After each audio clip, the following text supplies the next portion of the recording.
Woo, man, that was a pretty good mock draft. Hopefully everybody enjoyed that mock draft. If you haven't already, make sure to hit the like button. Till next time. Peace.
The gift of Troy is a fabulous fabric from the land of the five rivers.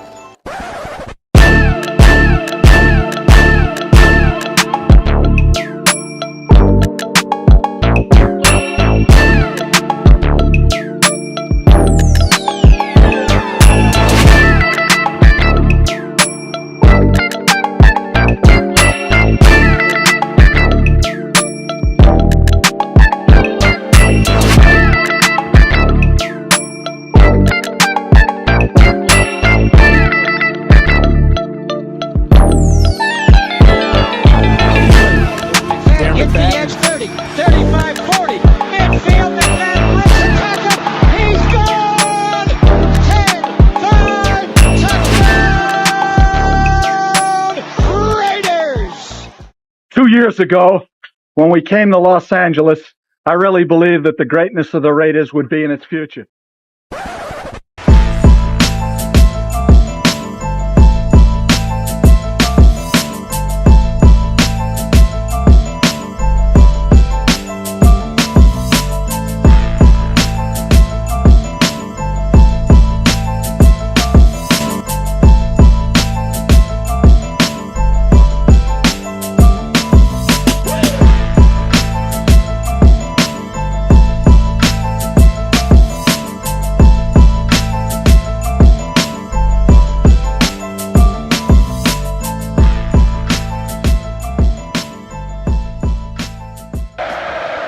We back.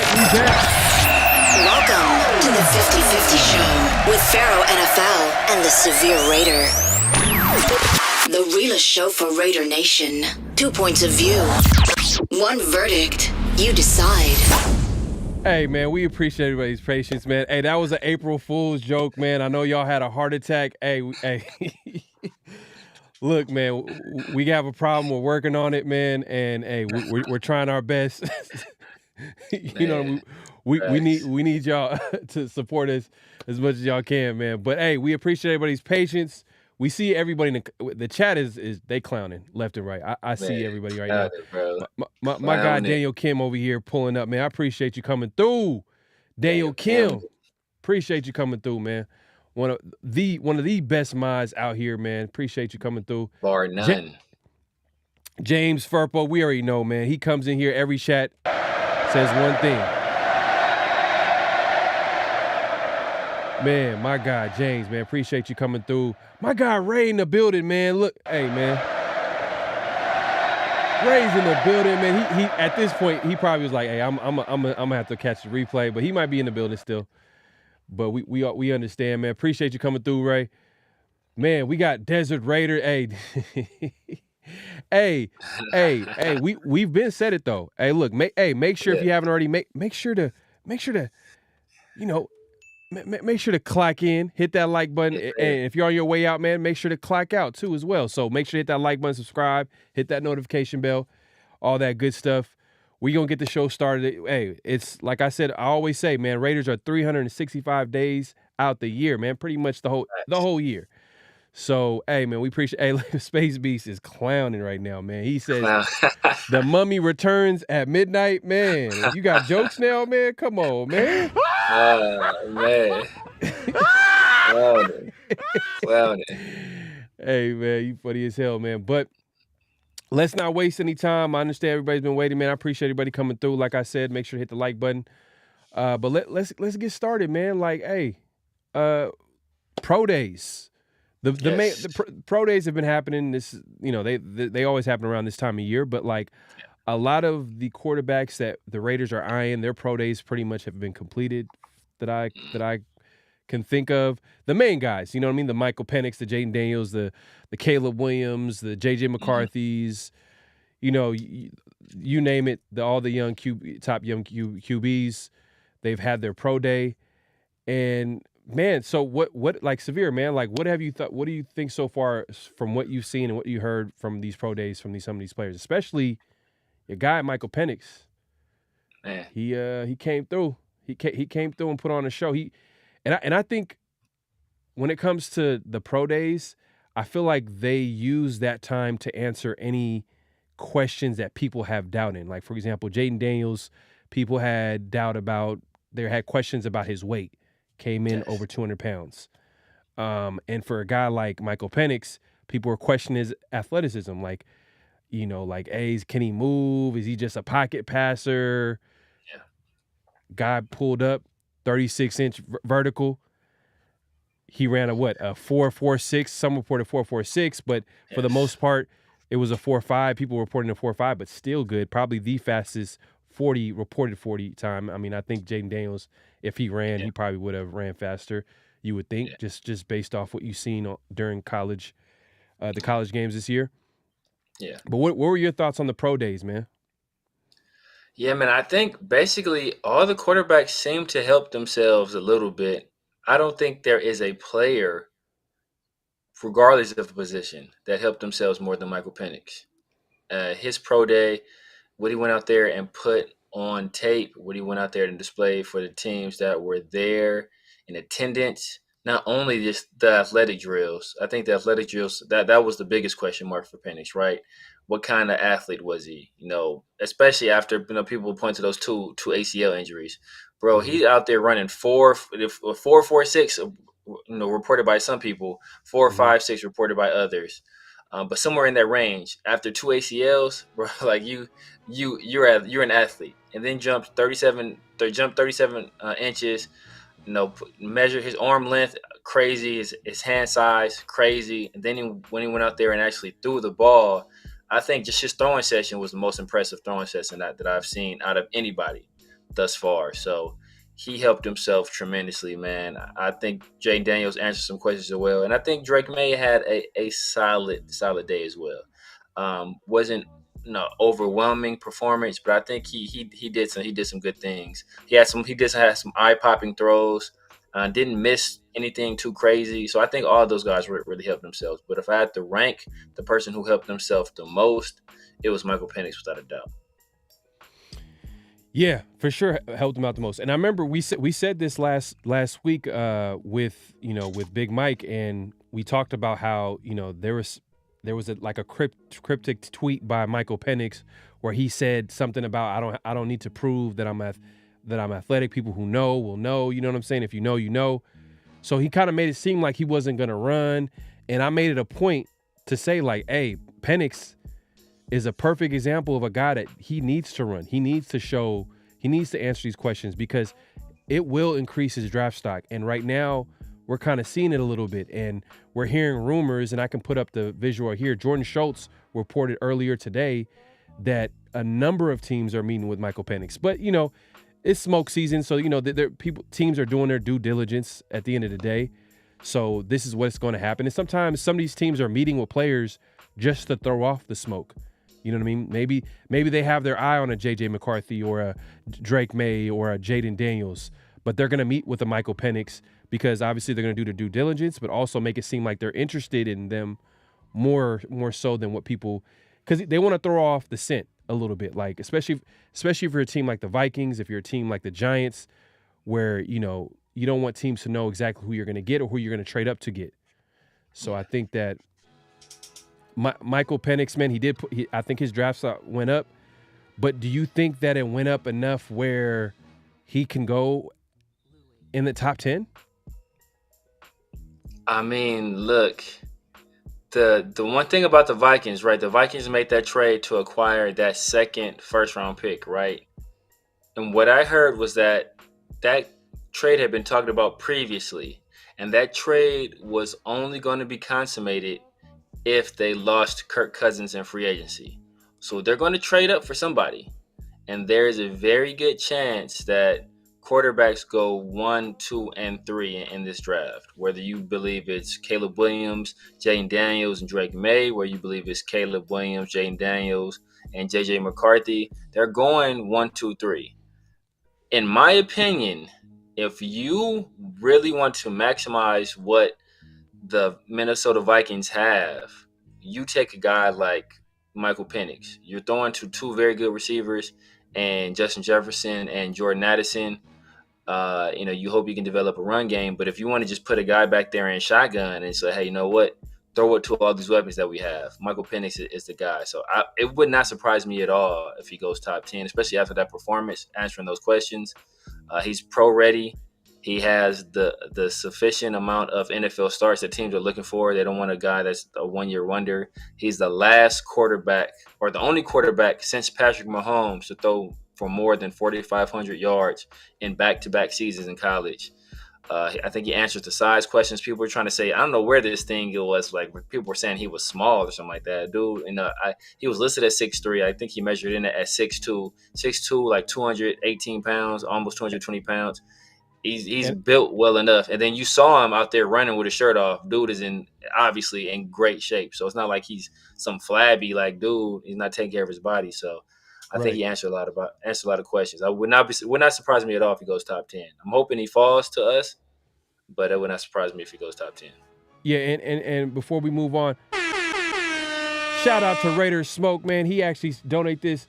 He gave us a super chat before the show started, man. My guy, Raider Smoke, as always, as usual, man. He says, Raider Nation, happy Easter, resurrection to all, man. Appreciate you, man. Happy holidays to yourself and your family. Appreciate the super chat, man. Hey, Raider Smoke, man. Coming through, man, doing it right, man. Yeah, hey, man, to guarantee that we pull up your chat, hey, you can always throw in a super chat. You don't have to, but hey, man, it's a guarantee that we will pull up the stuff on the screen for you, man. And look, I'm actually gonna put up the RAS, the relative athletic score for Michael Penix, so people can get an understanding of what he did at his pro day. And let me see if anybody can see it. Can we see it here? All right, there we go. Look. Let's look at it right here. So you see the vertical. It's man, definitely elite at his position. His broad jump, elite. 10-yard split. Man, the dude shut all the doubters down. So I think in my mind his draft stock went up. I think, but I think the injuries is what's probably the only thing I would say that can hold him back right now. Like, teams could probably, you know what, we might have to go a different route, just because, like, man, 4 years out of your 6-year college career, you were hurt. That has my concern. But look at me, hand size 10.5, man, huge hands, man, paws. You know what I mean? But at the end of the day, it does matter in football. Especially. You compare him, like, say, for example, to a quarterback that was with the Raiders for 9 years. Derek Carr didn't have the biggest hands, so a lot of fumbles occurred. And I think you made a point before the show about Michael Penix and just having that maybe has something to do with his ability to pass the ball. Yeah. I mean, it just makes it easier to grip the ball. So that's why, like, if you look at when Michael Penix throws the ball, it's almost always a perfect spiral. And so it's just that having that ability to grip the ball. And I've heard other quarterbacks talk about that before as well. Like, when you have bigger hands, especially if you play in the elements, it really makes an impact. but just your ability to control where the ball goes, it really is supposed to help with that. But in terms of Derek Carr's fumbles, I mean, some of Derek Carr's fumbles were just self-inflicted. We all remember those goal line dives. He's flying through the air like he's a Man. lucha libre, fumbling the ball out of bounds. So I asked Raider Nation today. I asked them after the noteworthy pro day by Michael Penix, where he ran like between a 4.46 and a 4.56 reportedly. I think the RAS score that I put up on the screen had him at a 4.58. So 4.5. We'll just say 4.5, right? 36-inch vert. Should the Raiders draft him at pick number 13? Let me go ahead and put this on the screen for everybody to see. You can see here, Raider Nation, man, like y'all came out and was like, yeah, we need to draft him. If he's there at 13, we drafting him. Like, we're not waiting to the second round. We're not trading back into the first round. If he's there at 13, we need to make it happen. And we'll see. We've seen sometimes where, players put up a performance when it comes to athletic testing, and it's boosted them up where they went from being taken somewhere in the first round to being picked top 5. Look at Anthony Richardson last year. 2 different prospects. You know what I mean? Anthony Richardson, his questions were more his experience level, as far as him only being a starter for 1 year. But he put on a show when it came to like the athletic testing in the combine. So, but after the combine, man, it kind of shot him up the draft boards, and he eventually got, I think they took him at number 4, top 5. So I don't think Penix gets taken top 5, but you never know. There's always going to be surprises in the NFL draft, bro. There's always going to be surprise. It only takes one team. Exactly. So Raider Nation saying pick him at 13. But, man, we'll see as time goes on, man. Is there a possibility that the Raiders might even have to trade up to get a guy like Penix? It's that would be crazy. That would be crazy. It went from, we should wait till the second round and draft Penix and draft the offensive tackle to now but that's what happens around this time of year. I mean, when you got like quarterback needy teams, and you see a quarterback put on a show, especially a guy like Penix too, he's put things on film as a passer where you're confident about. But then what you're not confident about is obviously his injury history, and is he that guy that he can create plays, that second reaction plays that the NFL right now is moving towards? I mean, the Raiders need it. I'll say as a team, as a franchise, man, we need to get with the times, bro. We need a quarterback that can buy some time, that can create something out of nothing. So, and that's my concern, because I've heard a little bit of, maybe you have something to say about this. I've heard a little bit of talk about how Penix, as much as talented as he is as a passer, he's kind of inconsistent in his ability to, create after the play is not there. You know what I'm saying? So that's something that there's going to be plenty of time where we're going to look at, and we're going to, we're going to have a show on Wednesday or this Thursday when it's released. We're going to have Big Mike maybe take a look and break down the film. So we'll take a look at that, man. And we got another, my guy Raider Smoke. He comes through with another super chat. He said, I have a feeling Penix won't be there at 13. It's a possibility right now. Yeah, man. It's a possibility. Who'd have thunk it, right? It was over. Let's just wait, and the second round for Penix. And now, and that's what I was trying to tell people, is that after you look at where his stock was after the Texas game, right? Where were teams saying draft him, or where were people saying he should be drafted, right?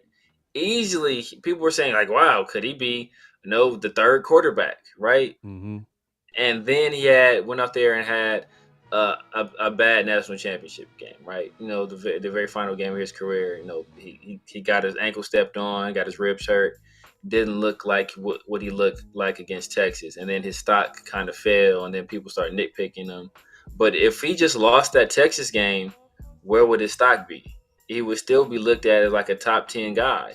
So, and now that he's gone out there and had these pro days and kind of laid to rest some of the questions about his athleticism, I had seen it before. I had seen him display this type of athleticism before on the field, his ability to buy time, ability to avoid sacks. get reset and make accurate throws. I'd seen all this stuff before, but it's just that it's, people would talk about West Coast bias, and there's also some Pac-12 bias as well. Like Pac-12 isn't, they play on the West Coast, so the time zone thing, a lot of people don't see them play. They're not really known as like a powerhouse conference. They're kind of like third, behind, and sometimes fourth, depending on how you feel about the ACC, but they're squarely behind the SEC and the Big Ten. So a lot of people don't care about what goes on up there. So if they have some prospects, unless you play at a trademark school like a USC, that USC is always going to get love, right? Guys at Oregon, they're always going to get love just because of the pedigree of what they've had in the past. But usually teams like Washington, UCLA, Oregon State, like those teams don't get a lot of love. So people didn't see Penix play, but I saw him play, and I know what he was capable of. So man, I think if he's there at 13, we got to grab him. Yeah, and we kind of made this like a Penix conversation, but obviously we wanted to get into who kind of had the best pro day. But at the end of the day, pro days are really, I mean, I couldn't say, like Mike said the other day, he said that it's a dog and pony show. I mean, it's the combine is where the athletes come, they put on a show. The best athletes will always have the best days, but at the end of the day, like if depending on what the quarterback or player, they're out there to answer questions, and if they answer those questions, like for a guy like Drake May, he put his passing ability on display as far as having some crazy throws, which he's known for. Obviously, we seen one of his throws go viral where he had a missed throw, which was crazy, but he threw the ball over 70 times. So he definitely wanted to highlight his ability to pass the ball all over the field. And then, like I said earlier, Jaden Daniels, he doesn't really have to do much. I mean, right now he's gonna go in the top 3. It sounds like, you know what I mean. Depending 1, 2, 3, we're hoping at 3, and then the Raiders trade up and get him. But most likely he's probably gonna get drafted in the top 2. But we'll see how it goes. But his biggest question, that he wanted to answer, like I said earlier, was the fact that people were questioning if he was gonna come in under 200 pounds because he has that really lean frame. But he answered this question. So technically speaking, yeah. Did you hear real quick? Did you hear what his coach said? His former college coach. Yeah. Did you hear what he? Who? Oh yeah. Man, you know what? I wish I had that clip pulled up. You talking about LSU coach? He pretty much has him going to the Commanders. Yeah. Because man. I think I saw that. What if you want to tell the people what was said in the clip? So basically, they were asking him questions about Jaden Daniels or whatever, and then he's like, "Oh yeah, if he's answering him, like talking about what kind of kid he was." Like, yeah, I think he'll play well for Washington or something like that. And I was like, "Oh." You know what? Does he know something? I'm gonna put that up right now. Now. So, was it LSU coach? Let's see. Jaden Daniels.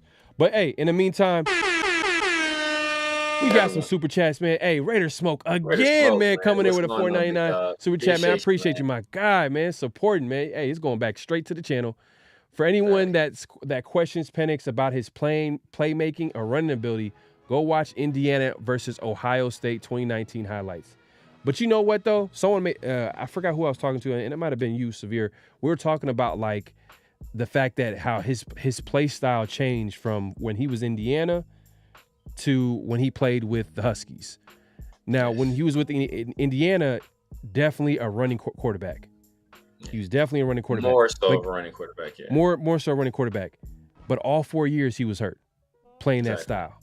Then he goes to the Huskies, and he's more of a pocket passer, and guess what? He's healthy. Exactly. So maybe this might be a sign of a natural progression of a quarterback realizing, you know what? I'm not a wide receiver. I'm not a running back. Yeah, I need to stay in this pocket, and then every now and then, use your legs. And that right there, to learn that lesson early on in your young career is huge, especially going into the NFL. So I feel like that's a lesson Anthony Richardson didn't learn. Anthony Richardson didn't learn that lesson, and we see what happened. Exactly. So good point, Raiders Smoke. Man, we got people pulling up with the super chats though, man. My guy Raider Nation 510, man, appreciate you coming through. Appreciate the super chat. He says an orange suitcase with travel stickers. Orange. I know about. Yeah, I'm lost on that one. Raider Nation 5. You're gonna have to, let us know in the chat, man. We'll pick that up in the chat. Just let us know. All right, let's see. But he came back with another one. Another super chat from Raider Nation 510. Appreciate you. He says, let's see. He says, oh, well, you must be talking about Joe Milton. Joe Milton. That's where he goes. Bazooka Joe. Joe. I hear you. And I'm a guy like, hey, I like the fastest, the strongest, but it gotta make sense to me. And I'm looking at Joe Milton. I'm like, man, the dude's 24, 25-year-old rookie. I know I'm exaggerating, but my point is he's an older rookie coming into the NFL. And on top of that, you're exaggerating. I think he will be 24, actually. He'll be 24, 24. Is he turning 24 or 25? I think he's 24 right now, I believe. I'd have to look it up. But the difference between him and Penix is coming in where he's put a level of success as a passer on film. A guy like Joe Milton, I would have been more excited to draft him if he was like 21 years old. Yeah. But he's 24 and he's a project.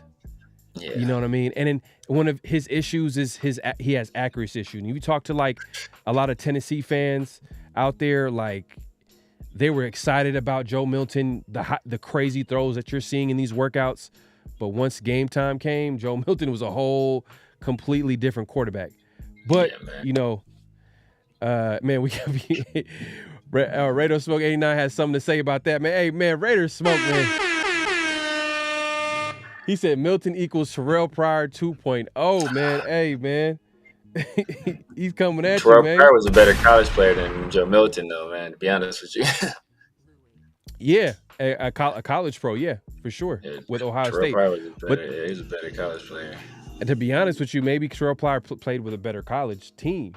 Ohio State, you already know what they're going to do every Sunday, every Saturdays, So they got a system in place. But that being said, man, let's actually let me see if I can find that clip of what my guy. Let me see. Coach Kelly.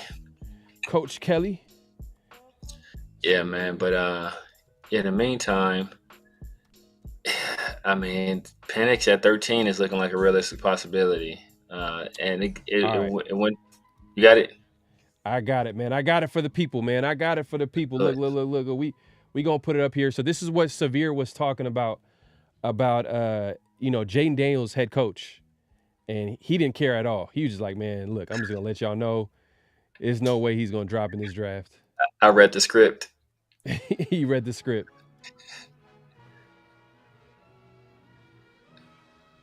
You got some audio.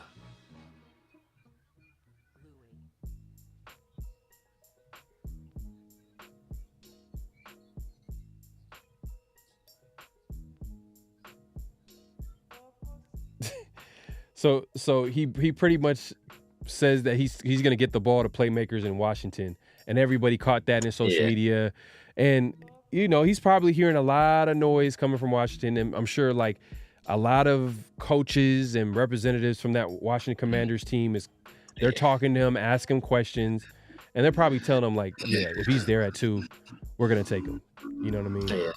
We're gonna take him. Which, if you're a Raider fan, that's not what you want to hear, man. That is not what you want to hear. Let me move this out the way, man. But yeah, man. Hey, let's move it along. And you already know what time it is, man. It's that time. It's that time. Flag on the play. He was giving them the business. Flag on the play, man. This week's flag on the play was rather shocking. It's an old clip. It's a very old clip, and just to give y'all like a disclaimer, we're still big fans of AP, but I don't know, man. Severe's gonna keep it real, man. Hey, he was kind of disgusted when he seen this clip, but maybe some Raider fans might be disgusted. You might have to catch my fade now, man. After he was talking. So just to give y'all a little sneak preview or a little heads up on this clip I'm about to play about AP. So this is back in 2014. and AP was asked to give a game-by-game prediction of what the Raiders were going to do that year. And this is what he had to say. Let me go ahead and play the clip.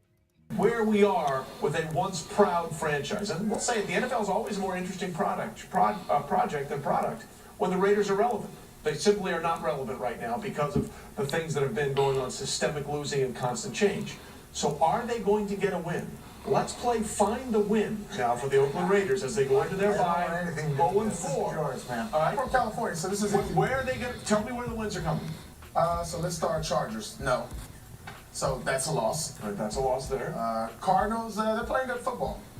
That's a loss. That's a loss. Oh, might see Johnny Manziel. That's a good day. That's my birthday, but you're going to lose on that day. Are you going to lose there? Super Bowl champions? Yeah, That's not. Denver Broncos? Yeah, not going to happen. All right, you're 0-9. Chargers? Wait. No, not going to happen here. All right. Wow, the Chiefs, that's my Super Bowl team. No, not going to happen here. All right. Wait for it. This is the one. But no, there's a defensive team. That's not going to happen. You're not even going to give the Rams. All right. The Niners, physical, people question their locker room, not going to happen. Now, I have the Chiefs, a real hated rivalry. No. You're getting close to pulling a 2000. No, this is good. This is where it gets good. Okay. This is the game. They can do it. They can do it. It'll be a Christmas present. But guess what? Now they're not going to do it on that one either. They're not going to do it there? Not a shocker. They're going to go 0-16. You think they are? They're going 0-16. They're gonna pull a 2008 They're Detroit going Lions. They're going 0-16. Well, it has happened before. Tim is the silent partner. My buddy in Vegas told me that, by the way. Ever to excel. And by the way, in case you're wondering, two teams started 0-8 last year, and then the Jags and the Bucs won on the same weekend. We'll see how long it takes the Raiders to get. Man, I don't even want to play too much of that clip, man. I'm disgusted by AP. I am disgusted by AP by that. But you know what? That was back in 2014. And shout out to Raider Resistance. He was the one that provided a clip, man. One of the best IGs out there, man, when it comes to Raider news. So definitely go ahead and give him a follow. But he was the one that provided a really good find, man. Flag, we gonna call it like it is, man. That's a flag on the play, AP. You're supposed to be a diehard Raider fan, man. You can't pick against your team. I don't want to hear 0-16 coming from a Raider fan. Come on, man. He was rubbing it in too. He was like enjoying that. Like, come on, dog. He was enjoying that too much, man. He was adding the little fakes. Oh, we gonna get you right? Oh, it's a loss right there. All right, AP. All right, dog. Yeah, man. Yeah. Sound like Mike Lombardi, brother. That was tough to watch. You know what it was? Probably it was probably because maybe he probably wanted to play for the Raiders. And the Raiders were like, you know what? We gonna pass on you coming to the Raiders or something. So Reggie McKenzie told him no. Something. He felt real petty, but it is what it is. AP, we're hoping for success from you as a head coach of the Raiders, man. But we definitely got to call it like it is, man. Flag on the play for that one for sure. Yeah. We went 3-13 that year, by the way. The Raiders did go 3-13. We weren't a good team that year. I believe that was Derek Carr's rookie year. Yeah, Derek Carr's rookie year. And I remember the first win came against the Chiefs. Yes. And Murray had that 90-yard run in that game, if y'all remember. But it definitely wasn't a good team by the Raiders last year. But definitely no 0-16. Come on, man, don't disrespect us like that. Come on, AP, you better than that. Yes. And the chat, man, we got people. Oh man, nah, we not gonna talk about no. No, we not talking about this. Let's see. We got people in the chat pulling up, man. Look, Dodgers everything. I think this is from earlier. He says, "Bro, no way he's gonna slip down to 13." He's talking about. I'm assuming that he's talking about Penix. Yes. But where do you think he'll possibly go though? Man. That is like where is he gonna go? Like what makes you so confident? That's what I'm saying. Like it's gonna be a lot of smoke, and I think teams that are meeting up. Look, hey, I'm gonna let y'all know. Every team has top 30 visits, so they're gonna visit. They're gonna have all types of visits from all different types of prospects. Yeah, they're probably doing their due diligence, but at the same time, they know that when they get these visits, everybody knows that they're getting these visits. Yeah. So it's kind of smart for like the Raiders to be like, yeah, let's go look at Joe Schmo. You know what I mean? Some guy that like we don't expect for them to draft, but they're gonna do it because they want to throw off the scent from them trading up or trying to get what play, a player at a certain point in the draft, man. And yeah, man, hey, definitely R.I.P. to Vontae Davis, man. That's it's crazy, man. Crazy, man. Yeah, That R.I.P. man to him and his family, man. 35 years old. Yep. But I will say this about the 30 visits. There are some teams that are going to use that to kind of throw teams off the scent. But you only have a limited number of those 30 visits. So it's not something you want to just be wasting, to trick people, right? That you want to like get some value out of those visits. Now, value comes in different forms. Maybe your value is throwing teams off the scent, but you don't want to be wasting it. Just to trick people, like I said before. And one thing we discussed previously is that you've talked about how many teams need quarterbacks, and that's one of the main things you've been saying in the past, and one of the main things you pointed to as to why it would cost a lot if we wanted to move up to get a guy like Jayden Daniels. So assuming all these teams feel that quarterback is their biggest need, there is a good chance that 4 or 5 guys go off the board before pick 13, and that would be crazy. Right. And we got people in the chat talking about the flag on the plays, and I don't care how bad we are as a fan. I'll never say we aren't winning any games. Bro, yeah, man. AP for sure was feeling petty that year. Yeah, we went 3-13 that year. Yeah, we were terrible that year. Oh my God! Derek Carr was a rookie. Though. We had no weapons. We were slow at every skill position you could think of. We weren't explosive. James Jones was our number 1 receiver? I think James Jones was our number 1 receiver. I remember that was the year James Jones caught a pass, fumbled, picked up the fumble, then fumbled again. Remember that? I don't think James Jones. Do we have James Jones that year? We had boy. No, we had James Jones. That was the year James Jones was a Raider. It was that 2014 season. Was that year? Okay. And then 2015, I believe, is when we got Michael Crabtree. That offseason with Jack Del Rio as the head coach. Yeah, and I think Amari Cooper. We drafted Amari Cooper and got Michael Crabtree in free agency. That's way back, man. I'm taking it way back, man. I know him. But it is what it is. That was the year that – was that the year that Dennis Allen got fired? And did we go – is that the year we buried the football? Is that the year? Yeah. RIP to the head coach. The old offensive line coach. What's my man's name? Offensive line coach. Tony Sparano. Tony Sparano. Yep. That was the year. 3-13 season. He was the interim coach.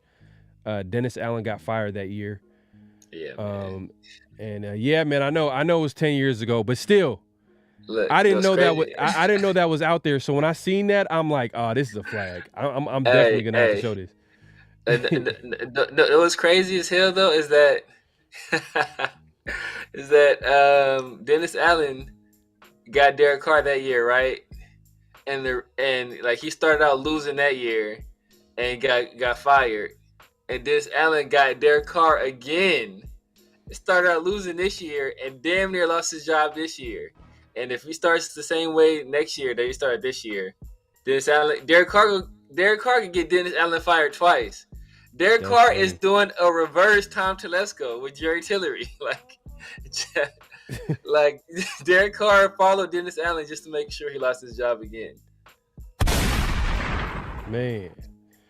But man, appreciate everybody coming through. Make sure to hit that like button, subscribe if you haven't subscribed, hit that notification bell. We are going live on both our channels, as you see it on the screen, The Severe Raider. So if you guys are there, make sure to subscribe, make sure to hit the like button, as well as my channel, PharoahNFL. Man, we appreciate everybody coming through. Man, look. You said nah. I don't think Andrew Walter was playing that year. Nah, that was like early old school. That's old school. Well, Andrew Walter was back in the early 2000s, like probably mid 2000s, probably like 06. Yeah, he was the starter, but the year before we drafted Jamarcus Russell. Yeah. That was some bad years. That was some dark years. As a Raider, man, there was nothing to look forward to back then. I mean, maybe Nnamdi. Nnamdi was like our best player back then, and that's about it, Yeah. That was some tough years, man. But yeah, that being said, man, we appreciate everybody coming through. Let's move it along. Speaking about trading up, Albert Breer the other day on NFL Network, I believe, or was it Rich Eisen? he talked about Yes. the Raiders being one of the teams that want to really trade up, which we all kind of know, but Albert Breer is probably one of the top NFL insiders, and this is what he had to say. Obviously, the Raiders, are in a position where they need a quarterback. The question to me is whether or not, they feel like they're in position to go give up draft capital to go and get one. And I'm not sure they feel that way. They have investigated it, and they've called around to gauge what it would cost to go up. I just don't know, Rich. I mean, remember, it was just 2 years ago, and I know Tom Telesco wasn't there yet, but it was just 2 years ago that they gave up first and second round picks to go and get Devontae Adams. And, I think that's left them in a position where they have a little less young talent on their roster because of it. And so I do think Tom Telesco comes in valuing the draft picks that he has. Doesn't mean if the opportunity to get Jaden comes along, they wouldn't go and take a big swing at it. But I think it's something to keep in mind as we move forward. I mean, obvious. So, yeah, I mean, he said the obvious, the Raiders being very interested in trading up. And the reason why I say the obvious, because AP let everybody know that we want to trade up. I mean, but it's kind of obvious because the Raiders are at 13 and the top quarterbacks are at the top of the draft. The only way to get there is you got to trade up. And Raiders definitely have a big need at quarterback, meaning that, even though they signed Gardner Minshew, even though they have AOC on the team, let's be honest. If someone were to ask you, where do you see AOC in the next 5 years, Gardner Minshew the next 5 years, these are high-end backups. These are guys that, really solid, can play probably well in a couple of games stretch, but the ceiling ain't there. You know what I mean? That franchise ceiling is not there with a guy like AOC and Gardner Minshew. So the Raiders are definitely interested in trading up. Are they gonna get there? You see the doubt. You hear the doubt in Albert Breer's voice. He's kind of I don't know, man. The Raiders would have to do something historical, meaning that they would have to offer a team a deal that they cannot refuse, and most likely Exactly. The Patriots would have to accept that. I think that, it all depends on how aggressive they want to be, or how far they think they are from contending. If they feel that they're right there in contention, and they feel they're a quarterback away, then there's no reason not to go up and grab your quarterback, right? Because if that's the missing piece, we saw how much difference a quarterback can make with the Houston Texans. We saw what C.J. Stroud was able to do with that team, a team that nobody before the season picked to make the playoffs. People were saying they had one of the worst, rosters in the NFL, had one of the worst skill position groups in the NFL. C.J. Stroud comes in there, leads that team not only to a playoff berth, but to a playoff win. Something that, in how many years of being an NFL player, more than 10 years of being an NFL player, Derek Carr has yet to do, right? So if you got the right guy in the right situation, then it can all be worth it. That the right quarterback covers up a lot of warts on your team. So it could be worth it, but that's a situation that Tom Telesco and Antonio Pierce have to assess. What is the opportunity cost? If we go up and get this quarterback, we can't look at how much draft capital we're giving up. We have to look at what could we potentially do with that draft capital, and since we can't draft these players, can we acquire players via other avenues, whether that be through trade, through free agency? Maybe we have eyes on some UDFA guys, some guys that are in practice squads and other teams, or we wait for those other cuts that are coming, when teams start trimming their rosters. But like I said, it just all depends, man. It all depends. Before I get to the super chat, but hey, come on, y'all. Let's be better, man. Hey, it's over 150 in the building, man. Make sure to go ahead and hit that like button, y'all. Make sure to hit that like button, subscribe, hit that notification bell. Hey, man, we love doing this. We want to keep coming back and doing this, but we need y'all support, and the best way to support is hit that like button, subscribe, and hit that notification bell so you'll be notified when we go live. Because we sometimes see people in the comment section telling us oh man, I didn't get a notification. I didn't know you guys were going live. So best way to do that is to obviously hit the like button, subscribe, and hit that notification bell. But yeah, in the meantime, hey, Severe, do me a huge favor. Can you read this super chat real quick? Raider Nation 510 LV Raiders, Milton, top 30. Trust the process, 100. Man, if you want to take a late flyer on Milton, I can't be mad at that, right? I can't be mad at a late round flyer on a guy, but I'm not drafting Milton before like the 6th round, to be honest with you. There are other guys earlier that I would prefer. Pratt is a guy I would look at before him. I would look at Spencer Rattler. I'm just not sure I'm not sure Joe Milton's skill set can translate that well to the NFL. He has a strong arm, and that's about it, right? That's pretty much all he has going for him, man. Strong arm, and some athleticism, man. He can, on the punt, pass, and kick contest, he's out there kicking everybody's ass. But other than that, I'm not sure if he can actually quarterback. Appreciate it, man. Appreciate it, Severe. Yeah, man. Hey, Milton, he's definitely a later round option, but I think everybody in Raider Nation will probably be surprised if the Raiders waited all the way until the mid rounds to late rounds to draft a quarterback. But that could be the case if there's no takers at to get to the top 3, and obviously if the quarterbacks that they like get taken, it's a possibility that the Raiders are going to have to be forced to take the best player available, which is nothing wrong with that. But it's just we're going to have to wait. But we'll see how it shakes out, man. Daniel, you said Andre Holmes. Oh, this is from earlier. Yeah, the 2014 year. Yeah, Andre Holmes. Andre Holmes was that like role player. He had that size. They used him in the red zone. Yeah, I remember Andre Holmes. Yep. Derek Carr loved that fool. Yeah, man.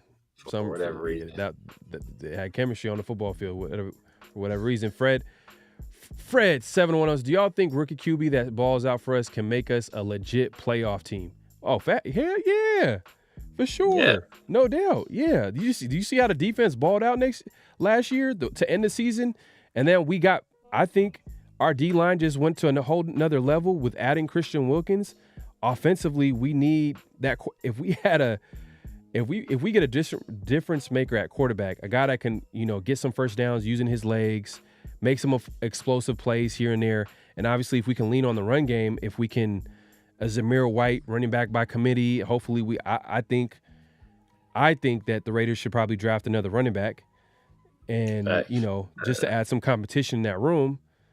Then, the Raiders can definitely be a playoff team. Now to win the division, I'm not going to lie to you. I'm not going to, but I will say this. There is a good possibility if they pick the right quarterback, it could happen. We've seen it happen before. But let's move it along, man. That's not the only notable quotable that we had. This is basically a guy that's a little bit controversial. That he has some hot takes, and this is if you want to give the people a little intro to this second clip. So Chris Sims, for the past several years, he's been doing his ranking for each position, and this year he has Michael Penix as one of his top 5 quarterbacks, and he has some very, very strong feelings about Michael Penix and what he thinks his value should be. All right, here we go. Michael Penix Jr. is a first-round quarterback. He is a top 20 pick. The difference between J.J. McCarthy and Michael Penix to me is I don't know what. Just no injury history, and he's younger. Doesn't everybody in the league want a guy that's experienced and played a lot? Well, this is that guy that does it.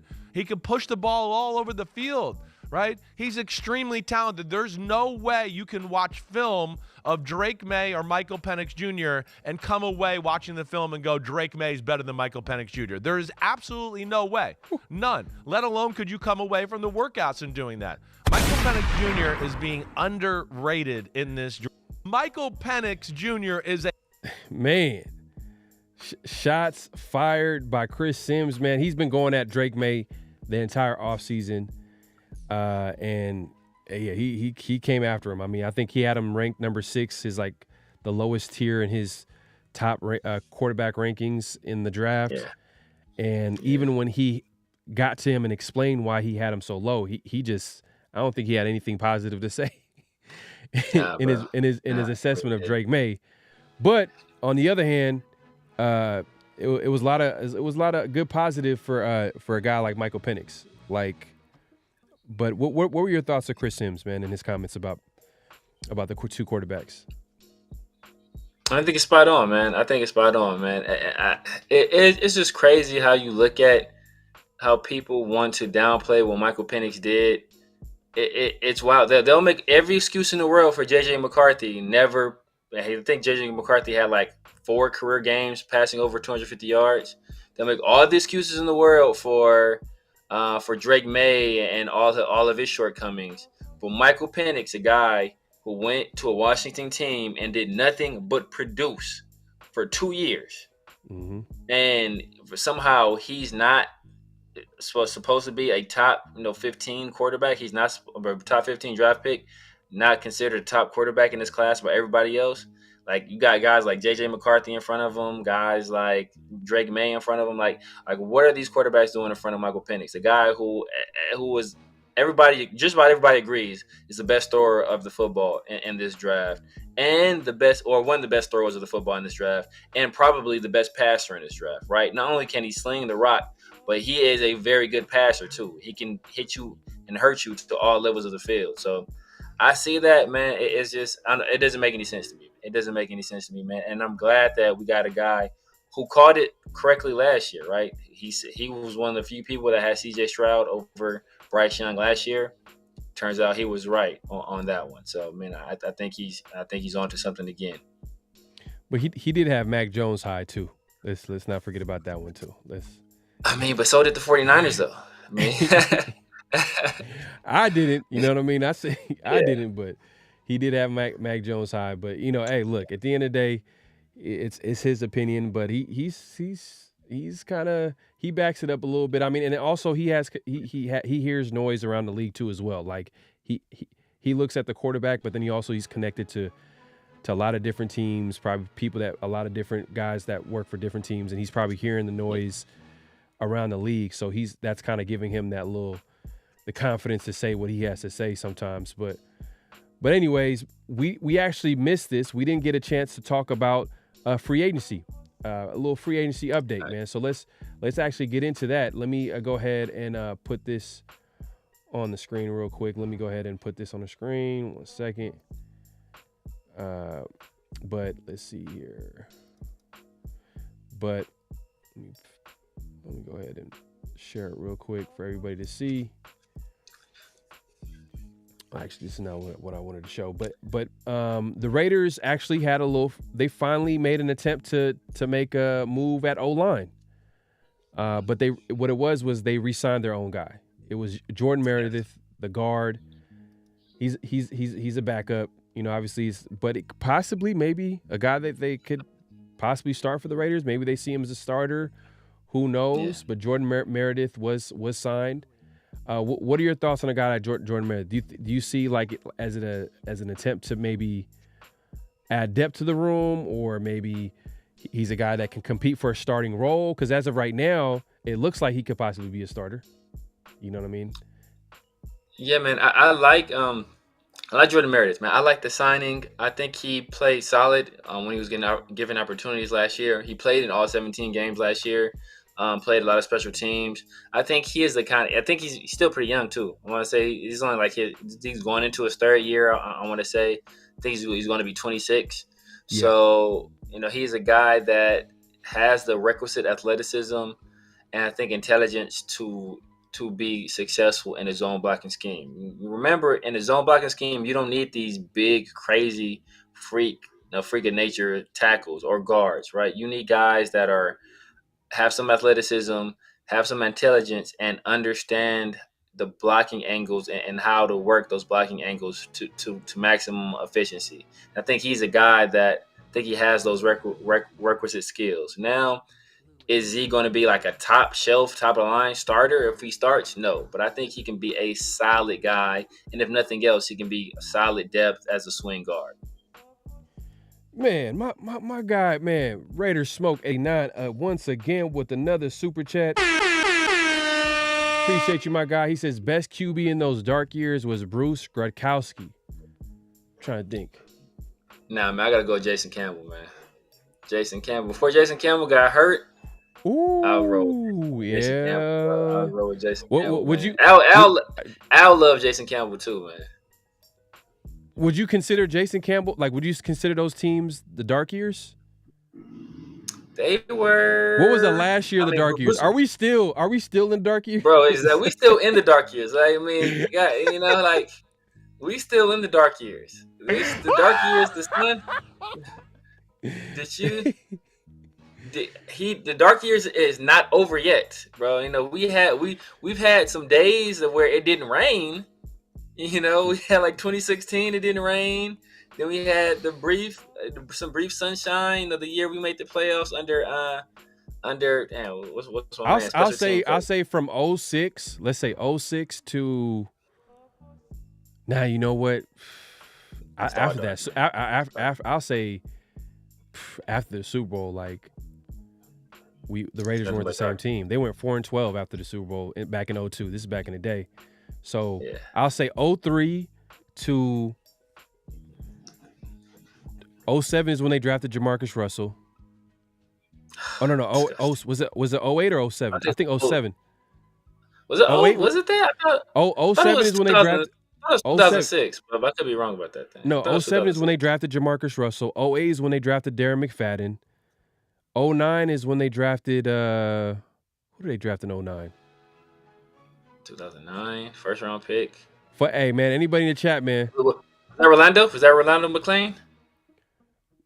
Might be Rolando. No, did we draft him Rolando McClain? No, Rolando McClain might have been like 2010, 2011.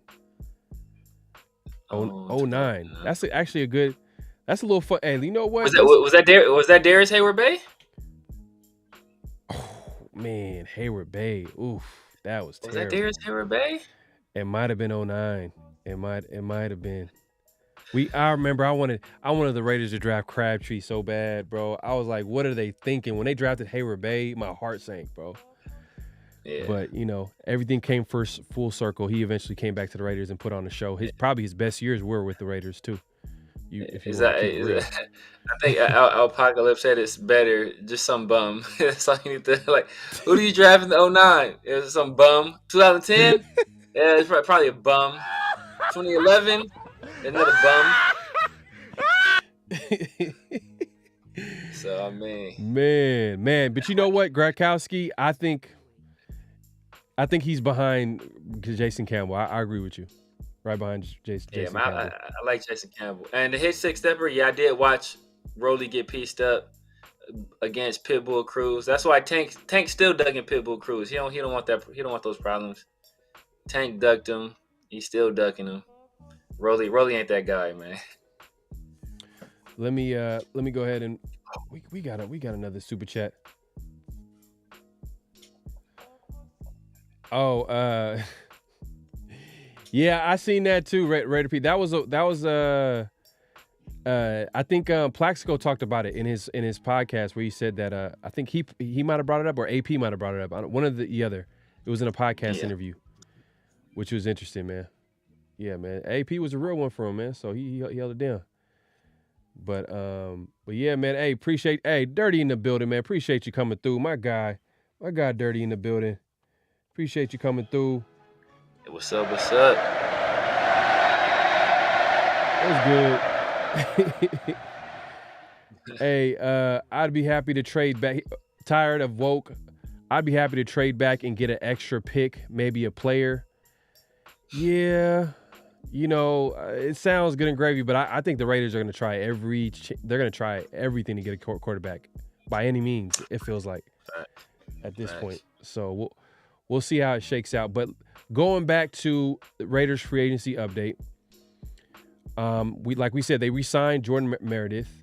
Now there are some rumors about the Raiders being connected to a guy that we've kind of talked about, but we didn't hear anything. But it looks like the Raiders might be connected to Xavier Howard. So there is rumors that they are interested in the cornerback Xavier Howard from the Dolphins, who was cut earlier in the offseason. So finally, we hear something about that cornerback position, and I feel like I think it would be a good fit. You add a veteran, you give yourself some security and some flexibility before the draft. They might draft a corner within the first 2 picks. There's a good possibility, but if they don't, they still got a guy that can start on the outside, and I think that would be huge if they can go ahead and do that. Here's a little tweet right here. Dolphins, Xavier Howard probably has interest from the Chiefs. Hopefully he doesn't go there. The Lions and the Raiders. Lions are trying to make a run. They're trying to make a Super Bowl run right now. Man, facts. They are trying to, hey, man, I like what they're doing over there in Detroit. But hopefully Xavier Howard comes to the Raiders. I think that would be a huge pickup. What do you think of the pickup of Xavier Howard if it does happen? I mean, I think it'd be a good pickup. Tre'Davious White, who was a guy who I had identified earlier, I think he signed a 1-year deal with the Rams, so he's off the market. And most of the other guys, like I said, they're older guys. Stephon Gilmore's still out there. I don't want him. I think of the cornerbacks that are left, Xavier Howard is probably the best one out there. So I would like that signing. We go into the draft. We don't have a glaring need at corner anymore. And, I think it allows us to just draft best player available whenever we need to. Another super chat by Raider Smoke 89. He says DHB and Mike Mitchell shaking my. Oh, Mike Mitchell. Oh man, I remember Mike the Missile Mitchell. Hey, a little trivia question. Who did Mike Mitchell play for after the Raiders? What team did he go to? I think we should all know this. Sabir ain't gonna answer. He don't know. I know it. It's the Steelers. It's the Steelers. All right. You know what? Let me see if anybody got it right. I'm gonna go into the chat. I know Mike Mitchell, man. Mike Mitchell's got the best agent in the world, bro. Because Mike Mitchell was not gonna get drafted high. Hey, you know what? I'm about to look this up, bro. I'm about to look this up. Look at who he drafted. His agent, Mike Mitchell's agent, put up the highlight tape of Mike Mitchell just dog walking fools, and he got him drafted high. But yeah, man, I remember people were like, they had Mike Mitchell in the 6th round. We drafted him in the 2nd. It's like Mike Mitchell was a 6th round pick. They were clowning us. Let's see. All right. Okay, so hold on. What pick? So 2011. What draft are we looking at? I'm 2011 draft. 2009 was Darius Heyward-Bey. 2009 was Darius Heyward-Bey. Oh wait, 2011. Did we trade? We might have traded away our 1st round pick. 2011 for who? Remember, is that Carson Palmer trade? Was that the Carson Palmer trade? It might have been. I'm trying to look at the 1st round right now. What did we get 2010 then? Look, I'll share it so everybody can see right now. Because 2009 was Darius Heyward-Bey. That means who was 2010? If 2011 we traded away, who's 2010? So this is the 2011 draft. Let's see. You got Denver, San Francisco. Where's Oakland? Man. So we had a pick in the 2nd round. Steven Wawinski. Let's see if we have a pick in the. Am I tripping? I don't see Oakland. I don't see. Yeah, I think this is where we gave up our 1st round pick when we got. Okay, that means a year. So that's 2011, right? Yeah. That means a year before that was Rolando McClain. So it was Rolando McClain before that, and then Darius Heyward-Bey before that. So 2009 was Darius Heyward-Bey. 2010 was Rolando McClain. 2011 nobody because we traded around the pick, and maybe nobody in 2012 too, right? Because we traded 2 1st round picks. Yeah, 2010 was Rolando McClain right here. So 2010 was Rolando McClain. Okay, and then before that, 2009 has to be Darius Heyward-Bey then. Damn, Trent Williams, dog, still playing, still a dog. Crazy. Damn, still a dog. Best tackle in the league. Still a dog, bro. He got drafted in 2010, bro. That's wild. Eric bro. Berry, bro. Eric Berry was one of the best safeties for a minute until he got seriously hurt. He He's got sick. Joe got Hayden sick. was a dog at corner. CJ Spiller, oh, that was a rough one. I remember Tyson Alu was a reach, considered a reach. People clowned him. He actually turned out to be an all right player. Derek Morgan. There were some good players from this draft. Earl Thomas, Jason Pierre-Paul. Yeah, we didn't get one of them though. This was sad. Pouncey right there, you know what I mean? Kareem Jackson still. You know what I mean? He's still playing. You said who? You said Dez Bryant. Ugh. Tim Tebow. Oh. Demaryius Thomas. He was good for a second. Yeah, Demaryius Thomas. Oh man, RIP. Yeah. DT. Jared Odrick. You know what I mean? There was some good. There's low key some good players. Some good players. Yeah, man. But let's not look at past drafts, man. It might be it might bring some bad memories with some of us Raider fans, man. Let's get back into it. Let's not get off topic right now. Let's not get off topic. Let's get back to the free agency update.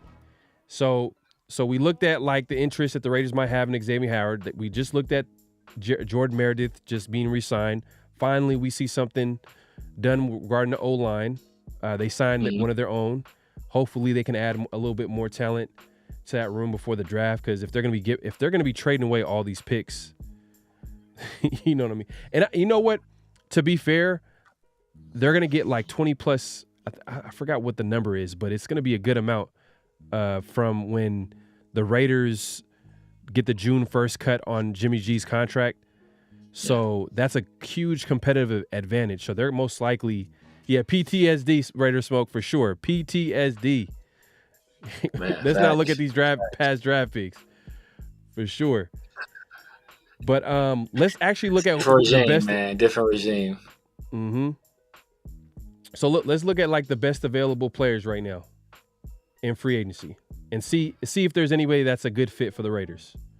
Let's go ahead and I'm gonna go ahead and share this screen one more time.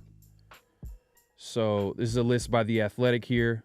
Obviously Justin Simmons, we all know how he's a good player. He's probably waiting until he can get to the right team, right fit.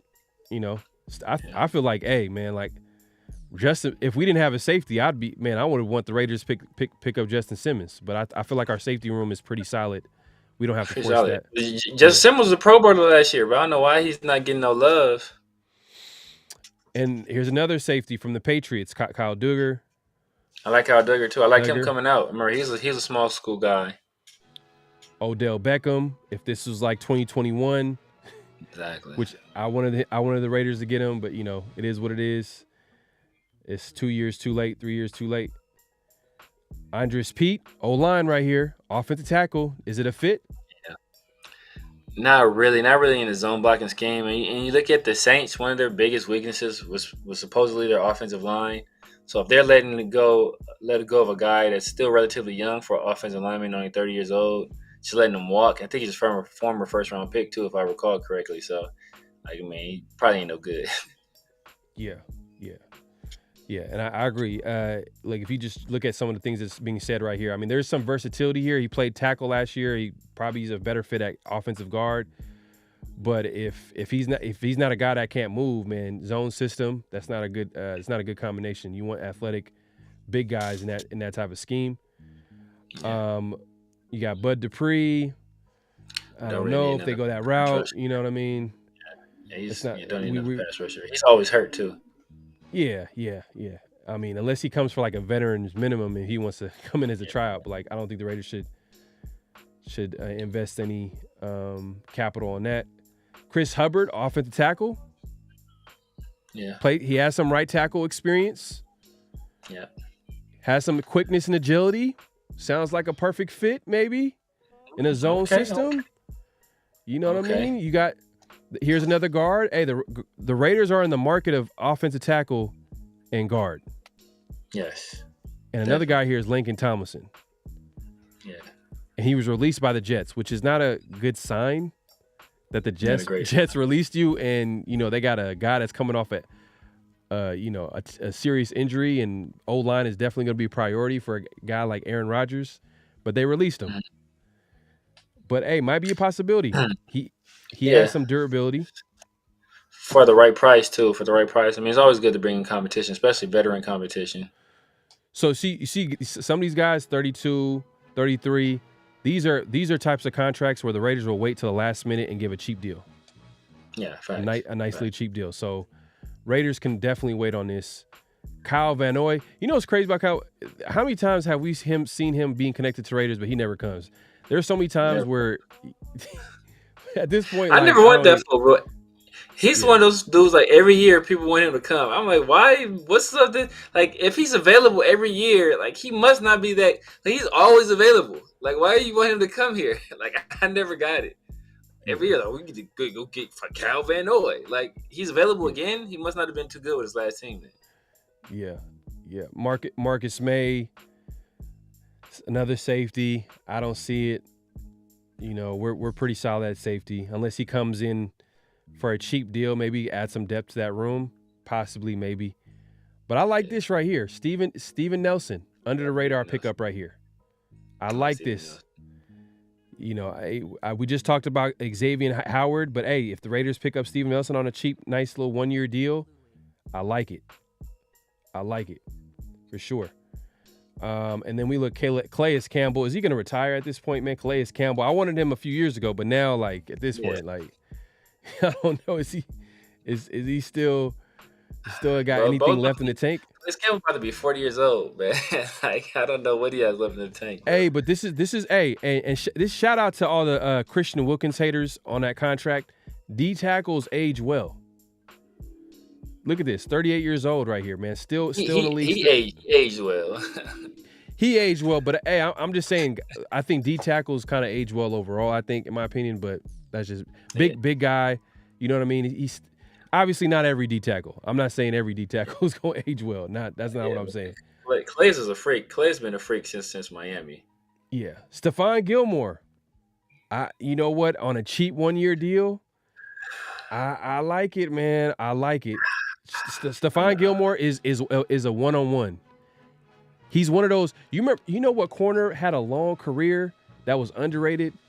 Man, the name is not going. He had a long career, bro. I remember he played for the Vikings. He played for the Cowboys corner. I'm talking about he played into his like mid to late 30s. Dude was a freak, bro.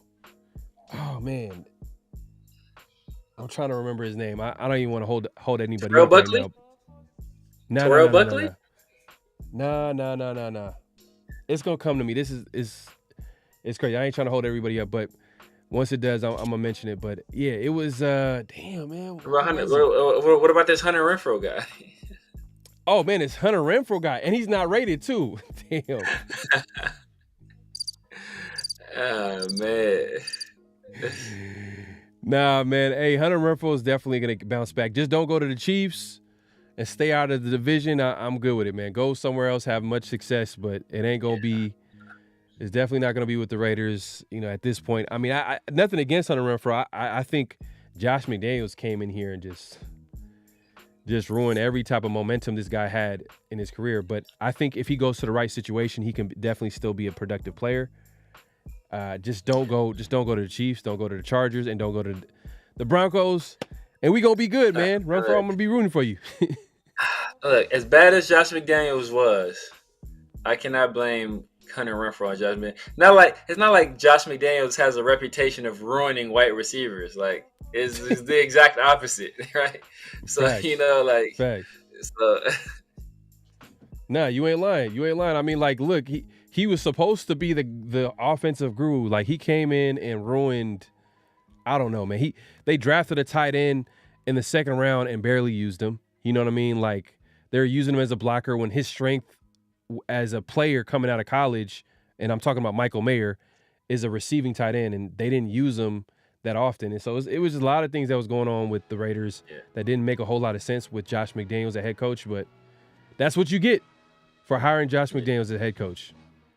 You get a lot of head scratchers. Mason Cole, center. Nah, I think with the signing of Andre James, I think this is unless out the window. Play guard. Unless you can play guard, then I think we'll pass on that. Hey, you know what? This is probably why the safety market maybe a guy like Justin Simmons hasn't signed yet. Look at how many safeties are available. That's a bunch. A lot of safeties available. Safeties and safeties are like the new running back, low key. Ezekiel Elliott, I'm hearing that he's connected to the Cowboys. At this point, Oh yeah, I heard that too. We just talked about Xavier Howard. Definitely, if the Raiders can get him at the right price, 1-year deal. You know how it is for veteran cornerbacks. Definitely agree with that one. David, I would like this, but this dude has some serious all the time, bro. Injured all the time. He's never healthy. If anything, I like 83 though. Yeah, I like Mekhi Becton. I agree. I wouldn't mind that at all. I would go Mekhi just because of the age, but he's been hurt too. He's been hurt too. And the fact that, but I mean the Jets, that's the second Jets offensive lineman they seem to have given up on, right? So, maybe they just making wholesale change across the offensive line, and he's a casualty of that. But he's a guy. He was a high draft pick. He has there's still some potential there. So, Tannehill. Hey, this is something. This should have been a flag on the play. This should have been, I'm just going to say it right now. This is a flag on the play. I seen reports that Ryan Tannehill would be a good fit and that the Raiders would be interested in signing a Ryan Tannehill. No, he's done. I don't know if you've seen him the last year or so. Like, he looks like he's done. Like, we don't want to add no Ryan Tannehill to this quarterback room. The only quarterbacks that's coming to the Raiders room should be a young QB, and that's it. Like, that's a flag on the play. That report in itself is a flag on the play. Let's see. The Titans been drafting his replacement like the past 3 years, man. Like past 3 or 4 years, they've been trying to replace that dude, bro. My God, Daniel in the building, man. He says, let this sink in. The last time we were in the Super Bowl was 1 year after the Seahawks left the AFC West. This is too damn long, man. That's tough. That's before a lot of people on here were born, bro, to be honest with you. Man, that's sad, man. Man, last time the Raiders were in the Super Bowl, Al Davis, just win, baby. was saying this, man. Right. You know what I mean? Man, right. You watch that documentary about Al versus the NFL. It was, those memories. That was Super Bowl. That Super Bowl was in LA, right? Al didn't care at all, man. He fought anybody. He didn't had no fear. Didn't matter if they was the general, whoever. It didn't matter. And that's probably one of the reasons why we like Al, because his persona kind of matched the team's persona, like that. Everybody against me type of attitude, that maverick type of owner. But moving to Charles Leno Jr., offensive tackle, is this a guy, what I mean, that we look at possibly? I don't like this right here. I think he's a career left tackle too. So if you bring him in, he's been a left tackle for a decade, and you bringing him in to try and play right tackle, I don't think that's a good look. And then the hip surgery right here, man. This is. Oh yeah, bro. Yeah, you got bad hips. You already in your 30s. No, that's not a good look. It is done. Receivers. Dang, Michael Gallup, bro. Dang, Gallup. That ACL injury he hasn't been the same since. Yeah, man. Michael Gallup was nice too, man. Michael Gallup was nice too. I mean, that's a guy maybe you can take a flyer on for vet minimum contract. If you want to bring in a fourth receiver. It's crazy though. Like, Gallup was like a big playmaker for the Cowboys early on before the injury. Like, and now that he wasn't the same after his ACL, now they're looking for like some speed in that offense at receiver. Yeah. So, Gallup was part of the reason why they felt comfortable getting rid of Amari when they traded him. Mm-hmm. Because they felt like he was cheaper. But if you think about it, they could have got Amari at a really good price, because that market, when they traded, I think that was the same offseason when they traded away Amari Cooper and he signed with obviously he was with the Browns at that time. I think that was the year where we seen guys I remember it was guys like Zay Jones was getting like $17 million a year. It was some crazy contract numbers where we were like, what? Zay Jones is getting like, I don't know if it was 17 mil, but it was something crazy. Yeah, something crazy. Oh boy, from what you call it? But that was just the Jaguars being stupid. They gave Zay Jones a fat contract. They gave old boy from the Cardinals a crazy contract too. I forget his name. But the entire market for the receivers, they're getting paid like at least $20 million. If they're good, You're getting paid at least $20 million a year. Oh yeah, definitely. That's what T. Higgins is trying to get paid for. That's what I'm saying. I mean, I think he should get paid that because I think he could be a number one receiver on some teams for sure. He definitely could. Yeah, but some of these guys right here, receiver, nah, I don't know about that. I mean, maybe speed. Raiders are lacking some speed in the room outside of Trey Tucker and Devontae Adams. One guy. Exactly, Devontae Adams and Myers. Devontae, I don't know about Devontae. No. I'm not saying that the receivers. I'm saying outside of Devontae Adams, Jacoby Myers, and Trey Tucker. Oh yeah. What does the receiver room look like? Ooh. You know what I mean? Those are the only three receivers that you can say you can lock them in training camp. Probably during the season, they're going to be on the roster, unless someone gets traded. Who knows? You never know. But yeah, they definitely need some speed in the room for sure. Outside of Trey Tucker, I mean, that's the only guy that's speed, and he's kind of a small speed. Do you feel comfortable putting him on the outside? Not really, man. Exactly. He's a slot guy. Right. So yeah, man. Hey, look, I could keep going, man. There's some guys available. A lot of safeties available. You can see why that market's kind of been it's moving along slow. It's look at Quandre Diggs. You got Tashawn Gibson. Man, we got some. Okay, we got a guard here. Oh, okay. This might be a fit. Yeah. Released by the Giants, Glowinski can still be effective in a zone scheme. Maybe the Raiders get him on the cheap. Possibly. So this is another guy right here. So we there's about 3 or 4 players that we kind of looked at that's available in free agency. Mark Glowinski, I think there was an offensive tackle that we looked at. I think it was early on. Was it Hubbard? No, it wasn't Hubbard. It was Chris Hubbard. And then we looked at the corner, Steven Wilson, Xavier Howard. So there's some players available. Just Raiders right now, they're just waiting for the right moment to make those signings. And they're taking their time, to be honest with you. I think they have the 9th available, most available cap space.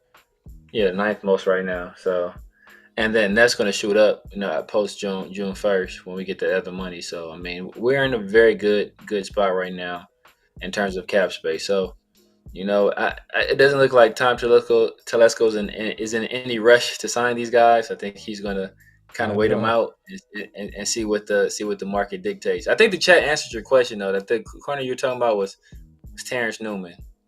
Terrence Newman, hey man, the chat is undefeated. The chat is undefeated, man. Hey man, appreciate y'all, man. Terrence Newman out of K-State. I remember he got drafted by Bill Parcells. I remember Bill Parcells was making him bring him wider and stuff, like crazy stuff like that. Terrence Newman, how long did he play? He played in the league till he was in his late, early, close to his 40s. Let's see. Did he play that long? I don't remember. He played a long time, bro. I know Darryl Green played a super long time. Did Terrence Newman play that long? He did play a long time. Terrence Newman did play, but who played a long time is Patrick Peterson. How old is Patrick Peterson? He's in his mid-30s, mid to late 30s. Peterson, probably late 30s, yeah. Late 30s? So, yeah, I mean, Patrick, and the thing is, too, Patrick Peterson, early on in his career was played last year, bro. He played last year. He was in the league last year. I know, but what I'm saying is that, coming out the draft, he was a freak. He was super fast, super athletic. Oh, yeah. But Terrence Newman was, though. Terrence Newman was a freak too, though. He was a crazy athlete, and Darryl Green too. He was a crazy athlete too. It's usually if you're a freak like that, you can play a long time. Right. Let me just double check. How long did he play, man? Terrence, this is gonna kill me right now. I gotta see. I think somebody put in the chat. Did they say 2003 to 2017? So 14 years. Yeah, but how old was he? He was his late 30s. For sure. NFL career. His professional career. When did he retire? He played 2014. Let me see how old. Are they going to say the age? 2016, 2017, 2018. 2018, the Vikings signed Newman to a 1-year deal. So his last year plan was he played with the Vikings 2015 to 2017. So Okay. So he signed a 1-year deal with the Vikings, but then he announced his retirement. So he signed in April 30th of 2018, announced his retirement September 1st of 2018. So 2017 was actually his last year. So it's 30, 39. Damn. That's crazy. I'm just saying, bro. Like, if they're offering you contracts at 39 years old, bro, you gotta be a freak, bro. You gotta be a monster, bro. Yeah, you gotta be a freak. So he was drafted in 03. He was drafted in 03. Yeah, and then I remember when he got drafted. He drafted out of Kansas State by the Cowboys. I remember Bill Parcells was making him, like I said, making him do all kind of crazy stuff, like making them bring him water and doing all kind of just crazy, disrespectful stuff. In my opinion, the old school, I'm gonna beat you down type stuff. Yeah, but hey, let's move it along, man. Hey, we getting sidetracked, man. We appreciate the conversation. Make sure to hit that like button, subscribe if you haven't subscribed, hit that notification bell, all that good stuff, man. So we keep coming back and making this content. You know, we appreciate everybody coming through. Daniel said, my bad, wrong Newman. Which Newman did you say? What other Newman did you say? But let's move it along, man. What's real? What's not? This is where we say a statement and you guys react in the chat. Obviously, Severe and me are going to react to it as well, where we say a statement and we react to, is it real or is it not? Kind of like true and false, but we just say, is it real or not? So let me go ahead and start with the first one here. Raiders should draft O-line at 13. Is that real or is it not? That is not real. But under a specific set of circumstances, if the draft plays out like we think it's going to play, or like we think it may play out, where all of those guys, all the top guys are gone by 13, even then, though, bro, I'm not drafting O-line at 13. But if it plays out like we think it's gonna play out, I'm taking Quinyon Mitchell at 13. I'm taking Quinyon. I've been saying Quinyon Mitchell's my number one corner forever. You know, I know you're a Terry Arnado guy. I've been saying Quinyon Mitchell forever. I've been saying he's my guy. You know, I stick to my guns. I've been saying Jaden Daniels is my guy. I'm sticking to my guns on that. Sticking to my guns with Quinyon Mitchell. So if Quinyon Mitchell's still there at 13, there's a chance he's gone too. There's a chance he's the first defensive player off the board, right? Between him, Dallas Turner, and Latu, out of who's going to be the first defensive player off the board. So if he's there at 13, I'm taking him. I can wait. This is a deep tackle draft. It's kind of a deep corner draft too, but I think Quinyon Mitchell is special. So if he's there, I'm taking him. And I'm kind of agreeing with you too, because I feel like he'd probably be a better fit in his secondary as well. Because I feel like Terry Arnold, he reminds me a little bit more like a Nate Hobbs. You know what I mean? Like a guy that's kind of physical. He got a little versatility, can play inside, outside. But when you got like a Keon Mitchell, I feel like that would be a missing ingredient to this secondary. Like you got a ball hawk. Obviously, you got Jack Jones on the other side. He has the potential possibly to be a number one corner. I'm leaning towards, I'm like, man, Keon Mitchell, I kind of agree with you on there. But that being said, that would be like putting Antonio Cromartie across from Darrelle Revis. When the Jets had like that secondary like that, like who you finna throw to, there'll be a situation like that. But hey, look, I think this might be real, man. I think this might be real because all these teams that need quarterbacks could easily jump over the Raiders. We just heard Albert Beer talk about like how hard it is for the Raiders to get to that top 3. Maybe they might be able to get in the top 10 and maybe get a quarterback, but it's going to be tough either way because you got the Vikings ahead of you, you have the Broncos ahead of you, you have the Giants. Just because the Giants paid, I don't know, for whatever reason they paid Daniel Jones that contract, which was a terrible contract. Just looking back, I never really didn't understand. They should have just franchised him and try to see if he can put another productive year. But that's on them. They're obviously having some second thoughts on him, and they're looking into the quarterback market. But that's another team ahead of the Raiders to get their quarterback. They can definitely easily take an offensive tackle, which is another high value need. Look, you got quarterback, you got corner, you got offensive tackle. These are 3 high value positions in the draft. where if we were looking for these players in free agency, you're going to play top dollar for these types of players. If you're going to get them in the draft, that's a win-win. And I think offensive tackle, look, a guy like Troy Fautanu, who James Craig, offensive line coach, was there at the pro day along with Luke Getsy to look at Penix and the offensive tackle Troy Fautanu. And I'm going to go ahead and play this crazy clip by my guy right here. Let's see if I can share it on the screen for everybody to see. Let's see if I can share it real quick. Let's go right here. Boom. Right here. Let's see. Right here. Boom. Let's see. Look at it. Oof. Nice. Is that a penalty in today's NFL? I think they might call that a penalty in today's NFL. With all the rule changes, man. He's good. He's good right there, man. He's good. But hey, man, we have a huge need. We have a huge need at right tackle. So I can easily see this happening if the Raiders strike out at quarterback and they kind of focus maybe later in the draft, maybe in the second round, maybe in the third, fourth, fifth round to grab their quarterback, possibly of the future. Who knows? Or they might just maybe add some competition to the room, see what happens, let the best man win. If they find a guy that can be better than AOC and Gardner Minshew, they're obviously going to have him start. Or it's going to be another year of AOC or Minshew just carrying the team until they draft a quarterback next year. But at the end of the day, you know, they still can add some talent at the offensive line, because if you're talking about like a coach like Antonio Pierce talking about he wants to build a physical team, if he's trying to do that, then you got to build through the trenches to build that type of identity. So I can definitely see the Raiders drafting O-line at number 13 for sure. But let's go move along to the next what's real, what's not. I'm going to go ahead and pull this up. And let's see if you can see it real quick. It's kind of small, but, you know, we'll read it out. Raiders should not draft QB this year.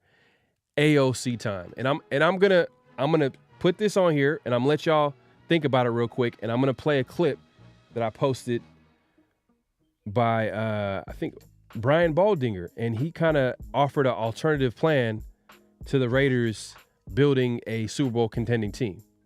So I'm gonna go ahead and play this real quick. Oh damn, I just did the wrong thing, but let's see. Hold on 1 second. My bad, y'all. Ooh, I don't know why I did that. Hold on 1 second. Oh, let's see. Boom, boom, boom. Let's see what Baldy is talking about. Hold on 1 second. Scene. All right, my bad, y'all. So I'm gonna go ahead and play this clip by Baldinger. He got a goofy ass name. Pause. All right. Here we go. Let me go put it on the screen.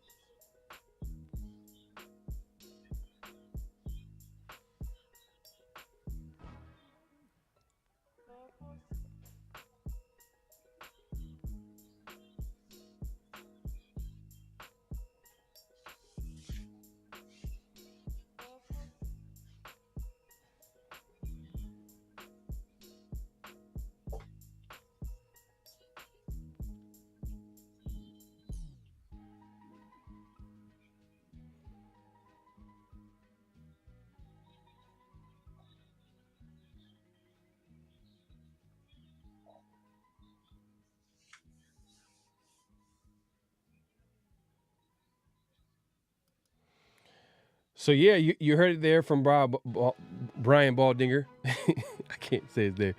But he pretty much is saying that, look, Raiders don't have to get a quarterback this year. Let's build the roster, build a talented roster, and then when it's time, add the QB to a situation where he can succeed, which makes sense. The chat saying they couldn't hear it. Oh, y'all couldn't hear it? Ah, man.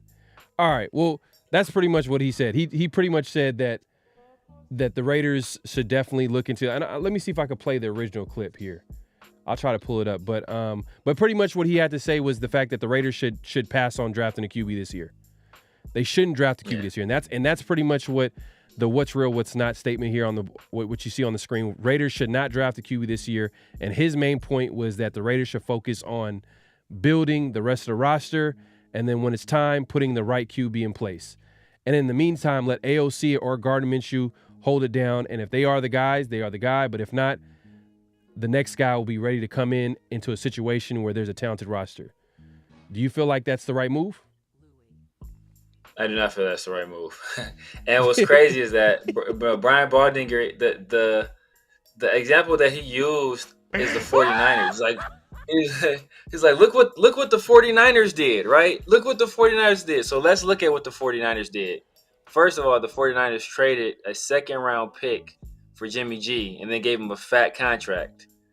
And then when Jimmy G kind of proved that he wasn't the guy that can stay healthy and lead them to the promised land, they gave up a boatload of picks to move up in the draft for what many people thought was to draft Mac Jones. It ended up being to draft Trey Lance. And then they were going to get rid of Jimmy G, and then Trey Lance turned out to not be the guy. Then they went back to Jimmy G, and then Jimmy G got hurt, and Trey Lance got hurt, and then they discovered Brock Purdy by accident. So it wasn't some divine plan that they set into motion where we're just going to build this roster up and then we're going to get our QB. No, they attempted to get their QB like several times, and it just didn't work until they, by happenstance, got lucky with Brock Purdy. And I don't think Brock Purdy is really that good. I think they have such a good roster that they're able to mask a lot of Brock Purdy's deficiencies. But it's easier to find the right quarterback. I want to say it's easier to find the right quarterback. You have to do less to find the right quarterback than you would to have to acquire the right players at all these different positions and then find the right quarterback at the right time. It's easier to try to get that franchise guy at quarterback and then move forward from there. We'll see what the Texans have done. We'll see what Cincinnati did, right? You find the right quarterback, the change in your franchise is almost instantaneous. You can change your fortunes. Deshaun Watson, before he went berserk, he kind of did that with Houston Texans the first time. It's easier, and I say it's easier, but I think quarterback is the most important position in all of pro sports. If you get that position right, that kind of has a trickle-down effect, and it helps you everywhere else because it also helps you in free agency because guys want to come play for your team when you have that kind of quarterback. Like, there's going to be guys that want to go to Houston to play with C.J. Stroud because of the kind of guy he is. There's people that want to go to Cincinnati to play with Joe Burrow because of the kind of guy he is, kind of player he is. So I think that just makes it easier, right? Perfect example. The Bills got it right with Josh Allen. And then, Stephon Diggs, he was unhappy in Minnesota. He went to the Bills. Like, I think once you find that quarterback, you can put the other pieces into place. No, I agree, man. The quarterback is the most important position on the football field, and it makes things a lot easier. Teams become way more competitive when you have a good quarterback. But that being said, I'm going to play devil's advocate. Look, the Raiders are at number 13. The guys that they want in the draft are in the top 3. They want to get the Jaden Daniels. You got Michael Penix having a pretty good pro day. It's a possibility. Guys like I mentioned, teams like the Broncos, the Vikings, whoever, they can jump in front of the Raiders and get in the top 10. So what I'm saying, it's not a guarantee that they're going to get their guy. Do you really want the Raiders to force a pick at 13 when there's better players on the board? And to be honest with you, the Raiders are not going to be a Super Bowl contender next year. Can they be competitive? Can they be a playoff team? Yes, if they make the right moves. I just don't think that if you force the pick at QB, while instead of making the team better, meaning drafting O-line, maybe drafting a guy like you just mentioned earlier, Kenyon Mitchell, you know what I mean? That makes the team a lot better. That makes the defense a lot better. That makes the trenches a lot better. That makes the running game a lot better because let's say if you drafted the best right tackle on the board, automatically our O-line gets better. Automatically the run game gets better because whoever is running behind or in front of them or behind them is going to have bigger holes to run through. So I think by the time you're going to figure out, by the time the next QB comes in, you're going to figure out like if AOC is a guy that can hold it down. Minshew is a guy that could be maybe the next Rich Gannon. I'm not saying he will be, but you never know. Journeyman quarterback comes in, finally gets an opportunity, plays with the talented roster or semi-talented, or the Raiders are trying to win now. They can figure that out in the meantime before the next quarterback comes in. If they don't figure it out, the next quarterback that comes in will come into a way better roster, ready to win roster. So what I'm saying is the Raiders shouldn't force it. They don't have to. Shouldn't force it, but if you have faith that the guy can be the guy that leads your franchise, I think you pull the trigger. Because you think about it, if you're waiting for AOC to be that guy, how many years of Devontae do we have left? How many more years do we have with Jacoby? How many more years do we have Robert Spillane? Is Kuntz going to be gone next year? Are we going to pay Nate Hobbs? Are we going to, Jack Jones only has a few more years, right? Max Crosby just saw what Christian Wilkins got. He's going to want more money. So it gets to a point where, like all this roster, this solid roster that you built, it's all gone, right? So it's like if you get your quarterback, that's going to be your quarterback for the next however many years. We had Derek Carr for 9 years, right? That was 9 opportunities to build a franchise around him. Now, people didn't think we did an adequate enough job doing that, and I would tend to agree. But once you find a guy that you think is the guy, you have the opportunity to do that. You just have to make sure you execute on it properly. So I think finding the quarterback, I think that is, I forget who would say it, but they say like every year you should draft a quarterback. I don't know if that was Jimmy Johnson who said that. It was like, but basically every year you should draft a quarterback because or offensive that's line. the most important. Yeah, I mean, I mean, you know what I mean. But I think offensive line. This is such a deep tackle class. You can find those guys late in good, like perfect, like good offensive linemen can get away. Nobody is letting franchise quarterbacks off their team at all, right? If the guy's a franchise guy, he's not going anywhere. That's why look at what the Saints paid for Derek Carr, a guy that never won a playoff game. Look what they gave him. Right, and Raider Nation 510 says Minshew mania. You know what I mean? Severe, like you don't believe in Minshew mania. The guy comes. All he does is just he comes in. He does what he needs to do. They almost made the playoffs with the Colts. He held it down with the Colts that kind of overachieved last year, and he almost led that team to the playoffs. But Clark Arroyo says we have to draft well, and that's the thing with a lot of Raider fans. My guy, I think Raider Smoke 89 said we have PTSD when it comes to the draft. Yeah, but at the end of the day, if the Raiders are going to be good, competitive, and have long-term success, guess what they have to do? There's no way around it. You got to draft well. So when people say like, oh, well, who needs these picks? We always get the wrong players. I understand that. I understand where Raider fans are coming from because we've missed so bad. But if the Raiders are going to have long-term success or be one of the best teams in the NFL, then they have to draft well. There's no way around it.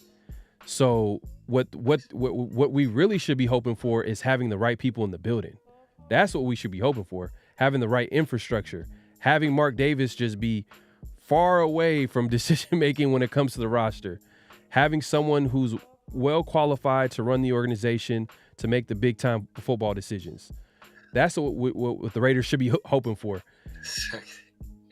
Mark Davis. Sock Mark Davis in a kidney real quick. Man, Mark Davis, man. It is what it is. But look, all I'm saying is I'm playing devil's advocate. Obviously, I want a quarterback. There's no way around it. Like I definitely want a quarterback in this draft if the opportunity presents itself. But the other side of me is like, hey, look, like it's not like the Raiders have a perfect roster. The Raiders just made a commitment to they want to win now. But do they have a perfect roster? No. They have needs at offensive tackle. They have needs at corner.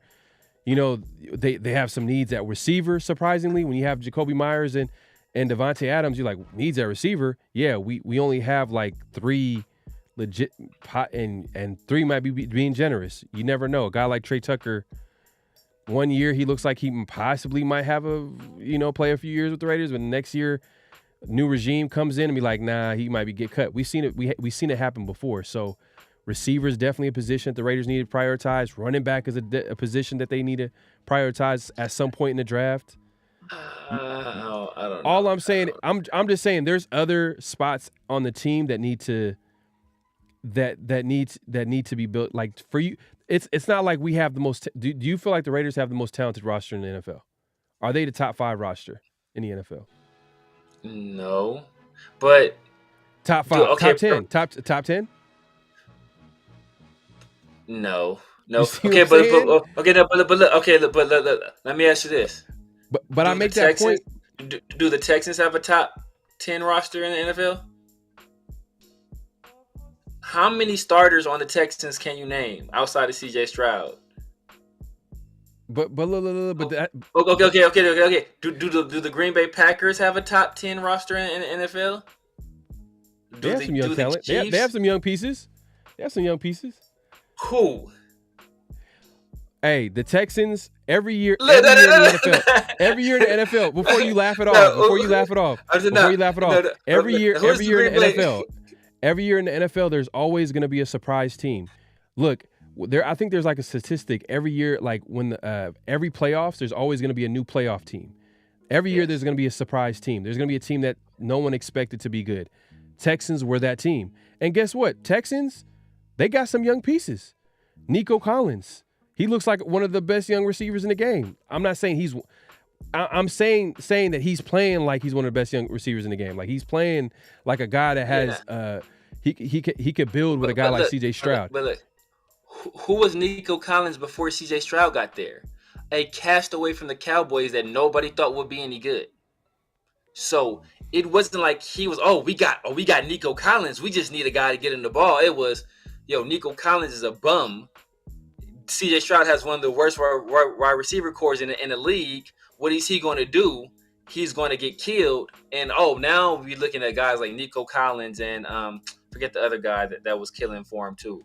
But these guys weren't considered some good receiver core. They were considered trash. Same thing with Green Bay, right? They were considered a bunch of bums.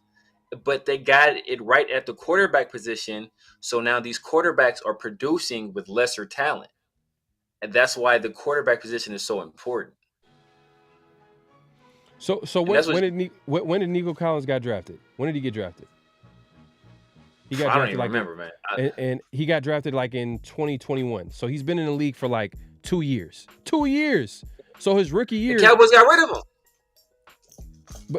But like I think they got rid of him. The Cowboy, he played for the Cowboys? Oh well, maybe I'm thinking about the other guy. Nah, I think the Texans drafted him. The Texans drafted him. Okay, maybe I'm thinking about the other guy they got there, not Nico Collins. What's the other receiver? Yeah, so Nico Collins was drafted by the Texans, a young receiver who's developed under the Texans, and obviously he's playing with a talented quarterback.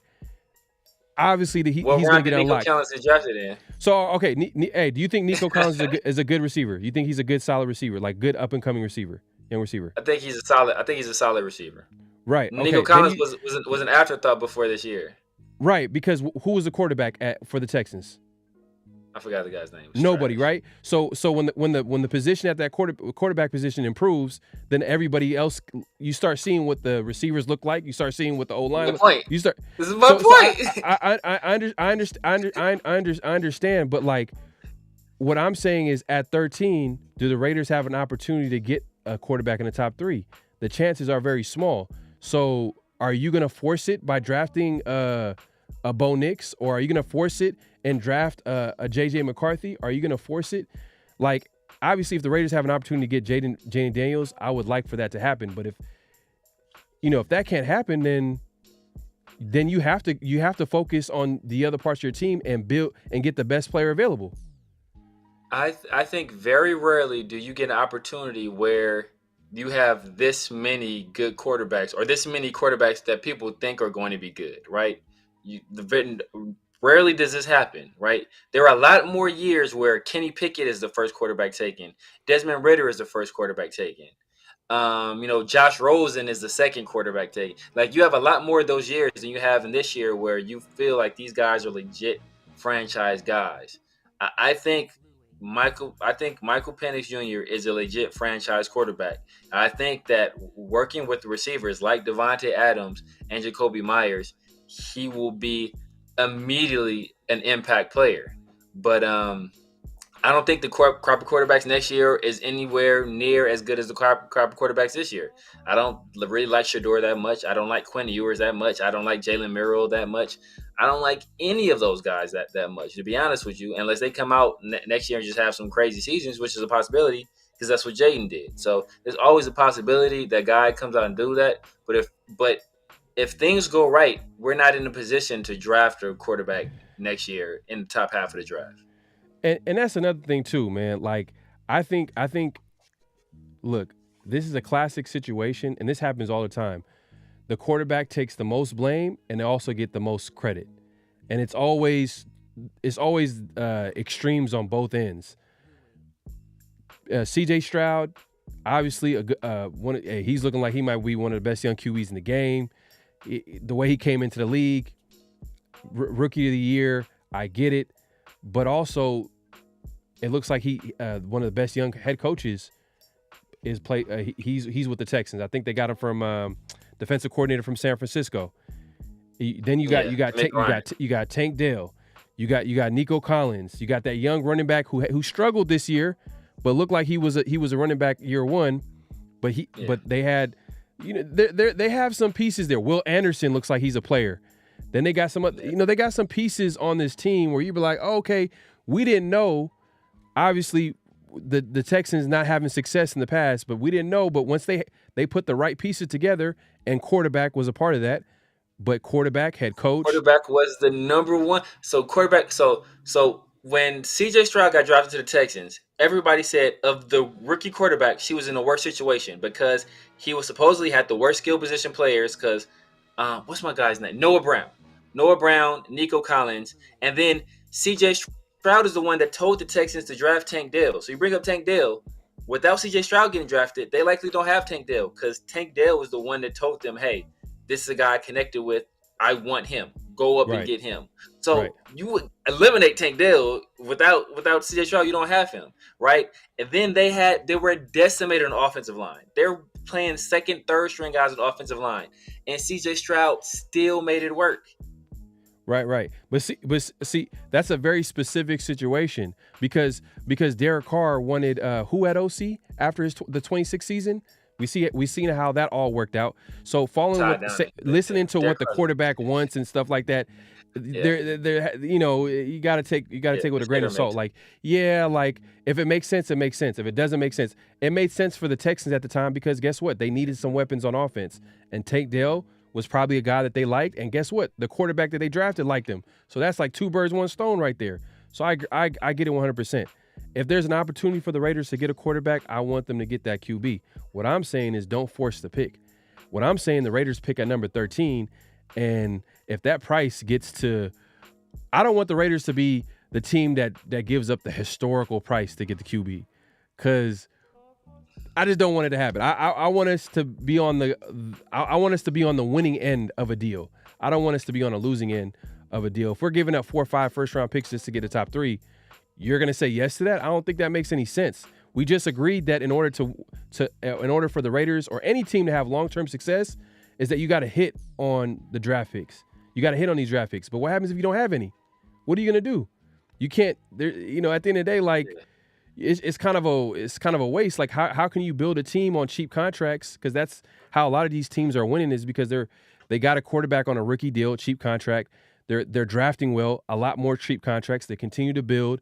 And you can make some aggressive moves here and there for the most part. But all I'm saying at the end of the day, like, yeah, if we can get a quarterback, let's do it, but don't force it. But it's a good conversation to have because Baldinger, he makes a good point. Look, the quarterback is only going to be as good as his supporting cast. Football is the ultimate team sport. Sports in general are a team sport, but especially football. Like, if the O-line ain't blocking, if the receivers ain't catching, if the coach, a.k.a. Josh McDaniels, ain't coaching, you can see how a guy like Devontae Adams, Josh Jacobs, Michael Mayer, Jacoby Myers, all these guys, where we'd be like, man, these guys are good players, but why do the Raiders look this bad? You can see how, it takes more than one player. And I get what you're saying. Quarterback's more important position. Are you saying that we had several weapons, but poor quarterback play held us back? Coaching. Okay. But, I'll say both. Okay. Both. I'll say both. But my guy, Raider Smoke 89, man, and we were hella into this conversation here. A little mini debate. It's the 50-50 show, so we show two sides to the coin, man. Look, Raider Smoke 89 says you can build a super team, but if you don't have a QB, you got nothing. Mahomes just won a ring with not a talented receiver core. The QB is the difference. But how about the Chiefs, though? Let's there's always context. What about the Chiefs as a whole? Shout out to Patrick Mahomes with winning a Super Bowl without a talented receiving core, but he did have arguably the best tight end in the game, and he does have the best coach in the NFL, like hands down. It's not even close. Andy Reid, the quarterback guru. You know what I mean? Like, let's talk about that, man. That makes a huge difference. It's a perfect combination. You got like a super Megatron of a quarterback, mega quarterback and a mega talented quarterback and Patrick Mahomes, and you get Andy Reid, one of the best offensive minded coaches of all time. So it's a great combination in my mind. Like it's never one player or one guy. It's always going to be a combination of things, in my opinion. But man, it's a good conversation to have.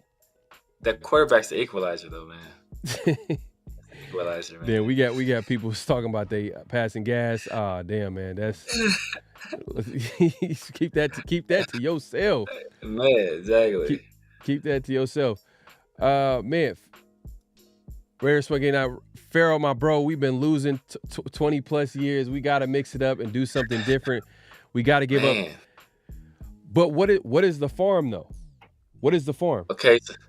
So you know what? Let me ask you this. Let me actually pull this up. You know what? And you say what I'm gonna pull up this. It's a good timing. That article that I was telling you about. That with So conversation. So we've been hoarding first round picks, right? And how many of those first round picks are still on our roster?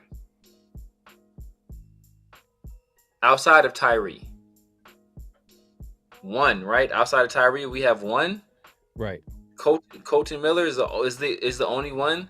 And remember, we didn't even want Colton Miller. We wanted Mike McGlinchey. And then the 49ers traded up in front of us. So guess what? We settled for Colton Miller. Mm-hmm. Not the guy we wanted. And how did that turn out? Turned out fantastic. And it's not always going to work that way, but I'm saying we have all these first round picks and nothing to show for any of them.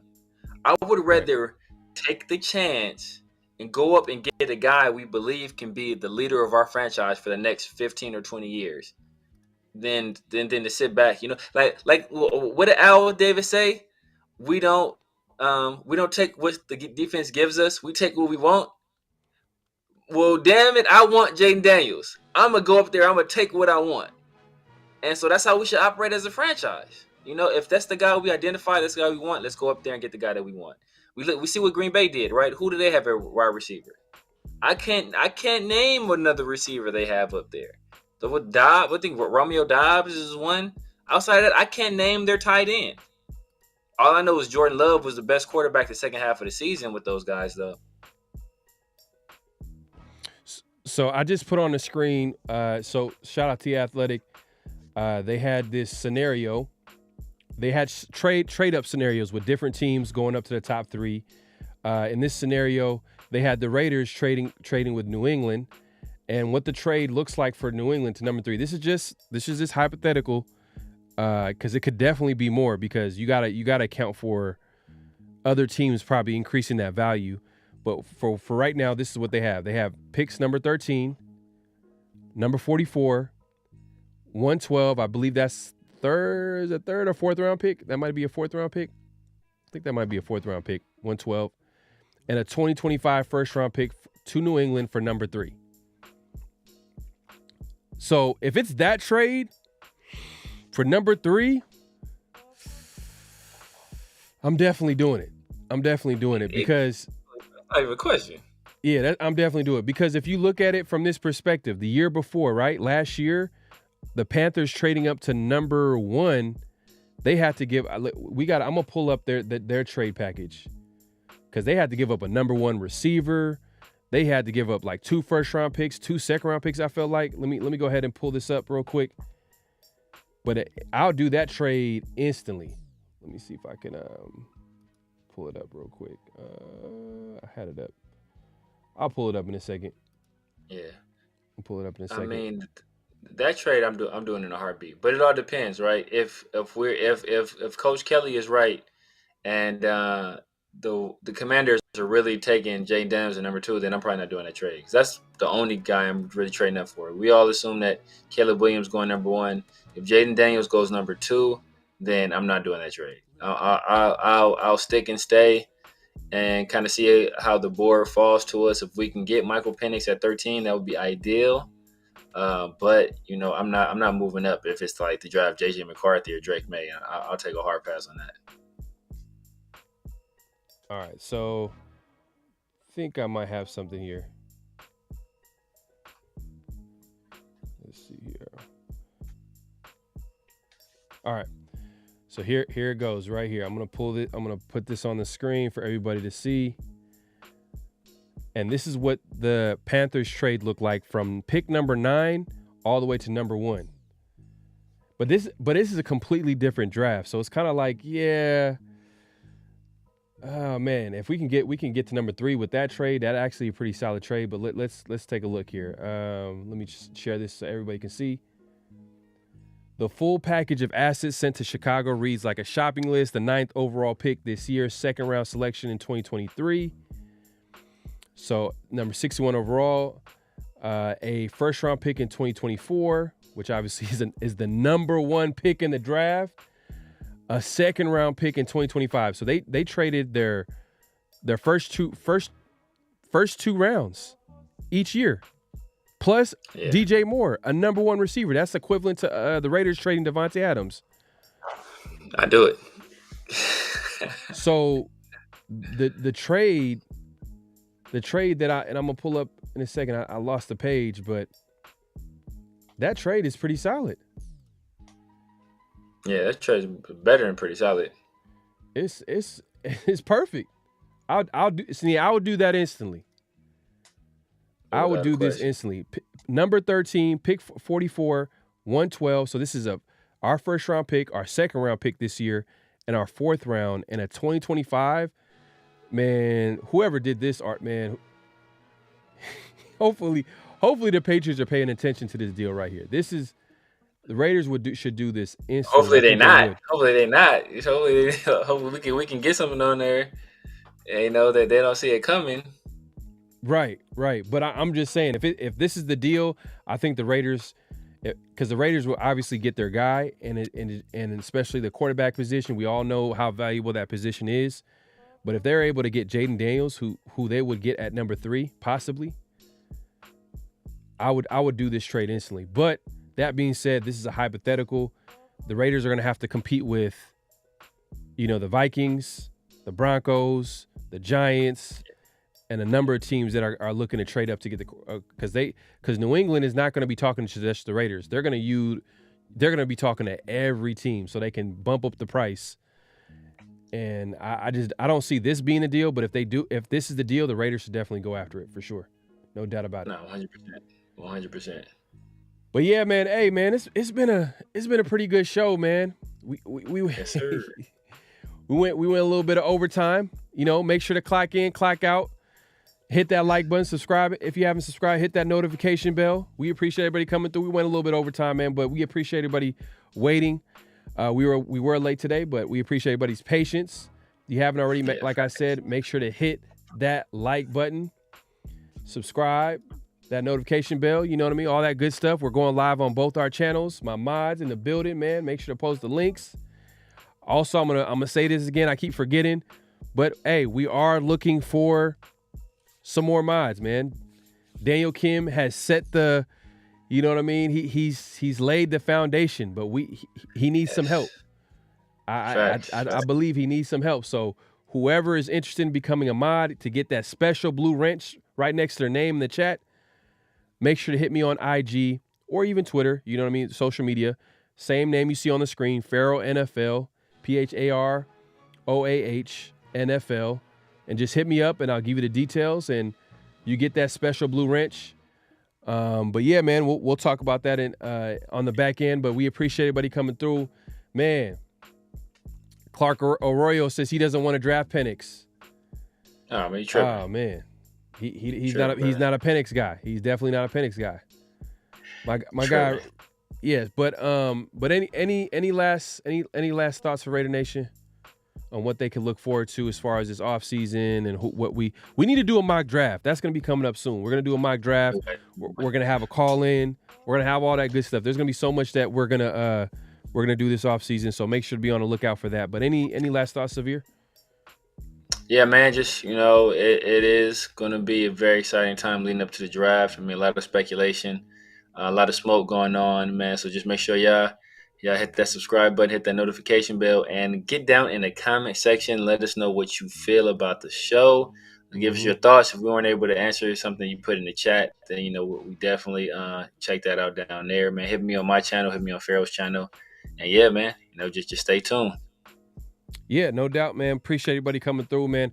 Look, like I said, should we give them the reminder of what that like button looks like, man? Hey, we haven't done it today. We actually didn't even do it today, but let's go. Let's give him a little reminder, man. Hey, Severe, don't worry, Severe is gonna be all right, man. He's getting attacked by thumbs, but hey, look, that's just go ahead and hit the like button. No more.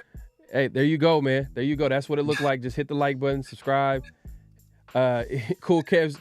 No mock graphs, please. Man. We know we haven't done a mock draft. I think we did one. We got some in the vault. We haven't released it. We might release it, but we might just do look at it. You gotta see how different that mock draft looks now that the pro days are up. See how different the stuff falls. I know, right? So we might do a live mock draft.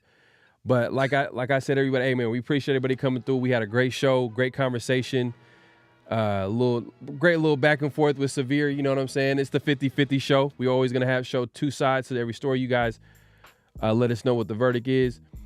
Man, we got all types of people. Hey, we got all types of people pulling up, man. But look, hey, catch us next time. We go live every Monday at 8 p.m. So make sure, like I said, to hit the notification bell so you'll be notified when we do go live. But we do go live every Monday at 8 p.m. The next show will be later this week, most likely around Thursday, Friday. Make sure to be on the lookout for that, man. It's gonna be me, Severe, and Big Mike. It's gonna be a good show. So be on the lookout for that as well. And we got some stuff coming up, man. It just like I said, subscribe, hit the notification bell, all that good stuff. And yeah, man, we appreciate everybody coming through. Hey, my guy, Real Talk, man, we're gonna have you on here soon, man. We're gonna have you on here soon, man. That's another great channel right there. Yeah, another great channel. Make sure to subscribe, my guy, Real Talk Raider Nation. We'll have him on here soon, man. God knows his stuff. But yeah, man, until next time. Peace. Great Pharaoh. The gift of Troy is a fabulous fabric from the land of the five rivers.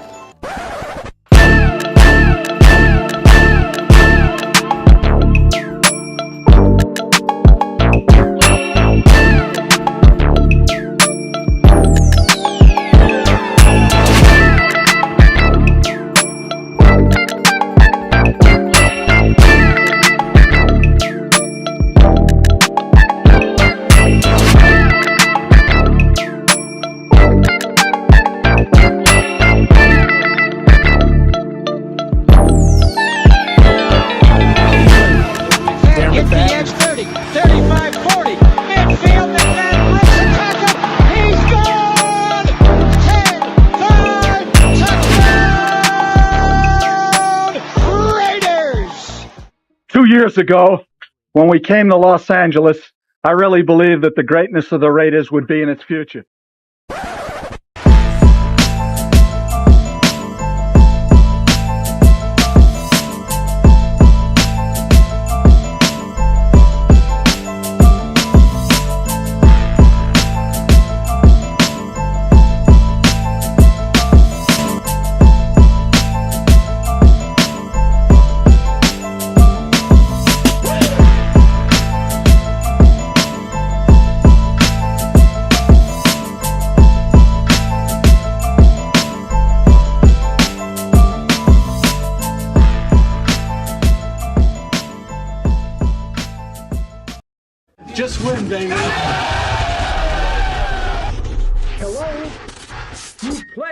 win the game.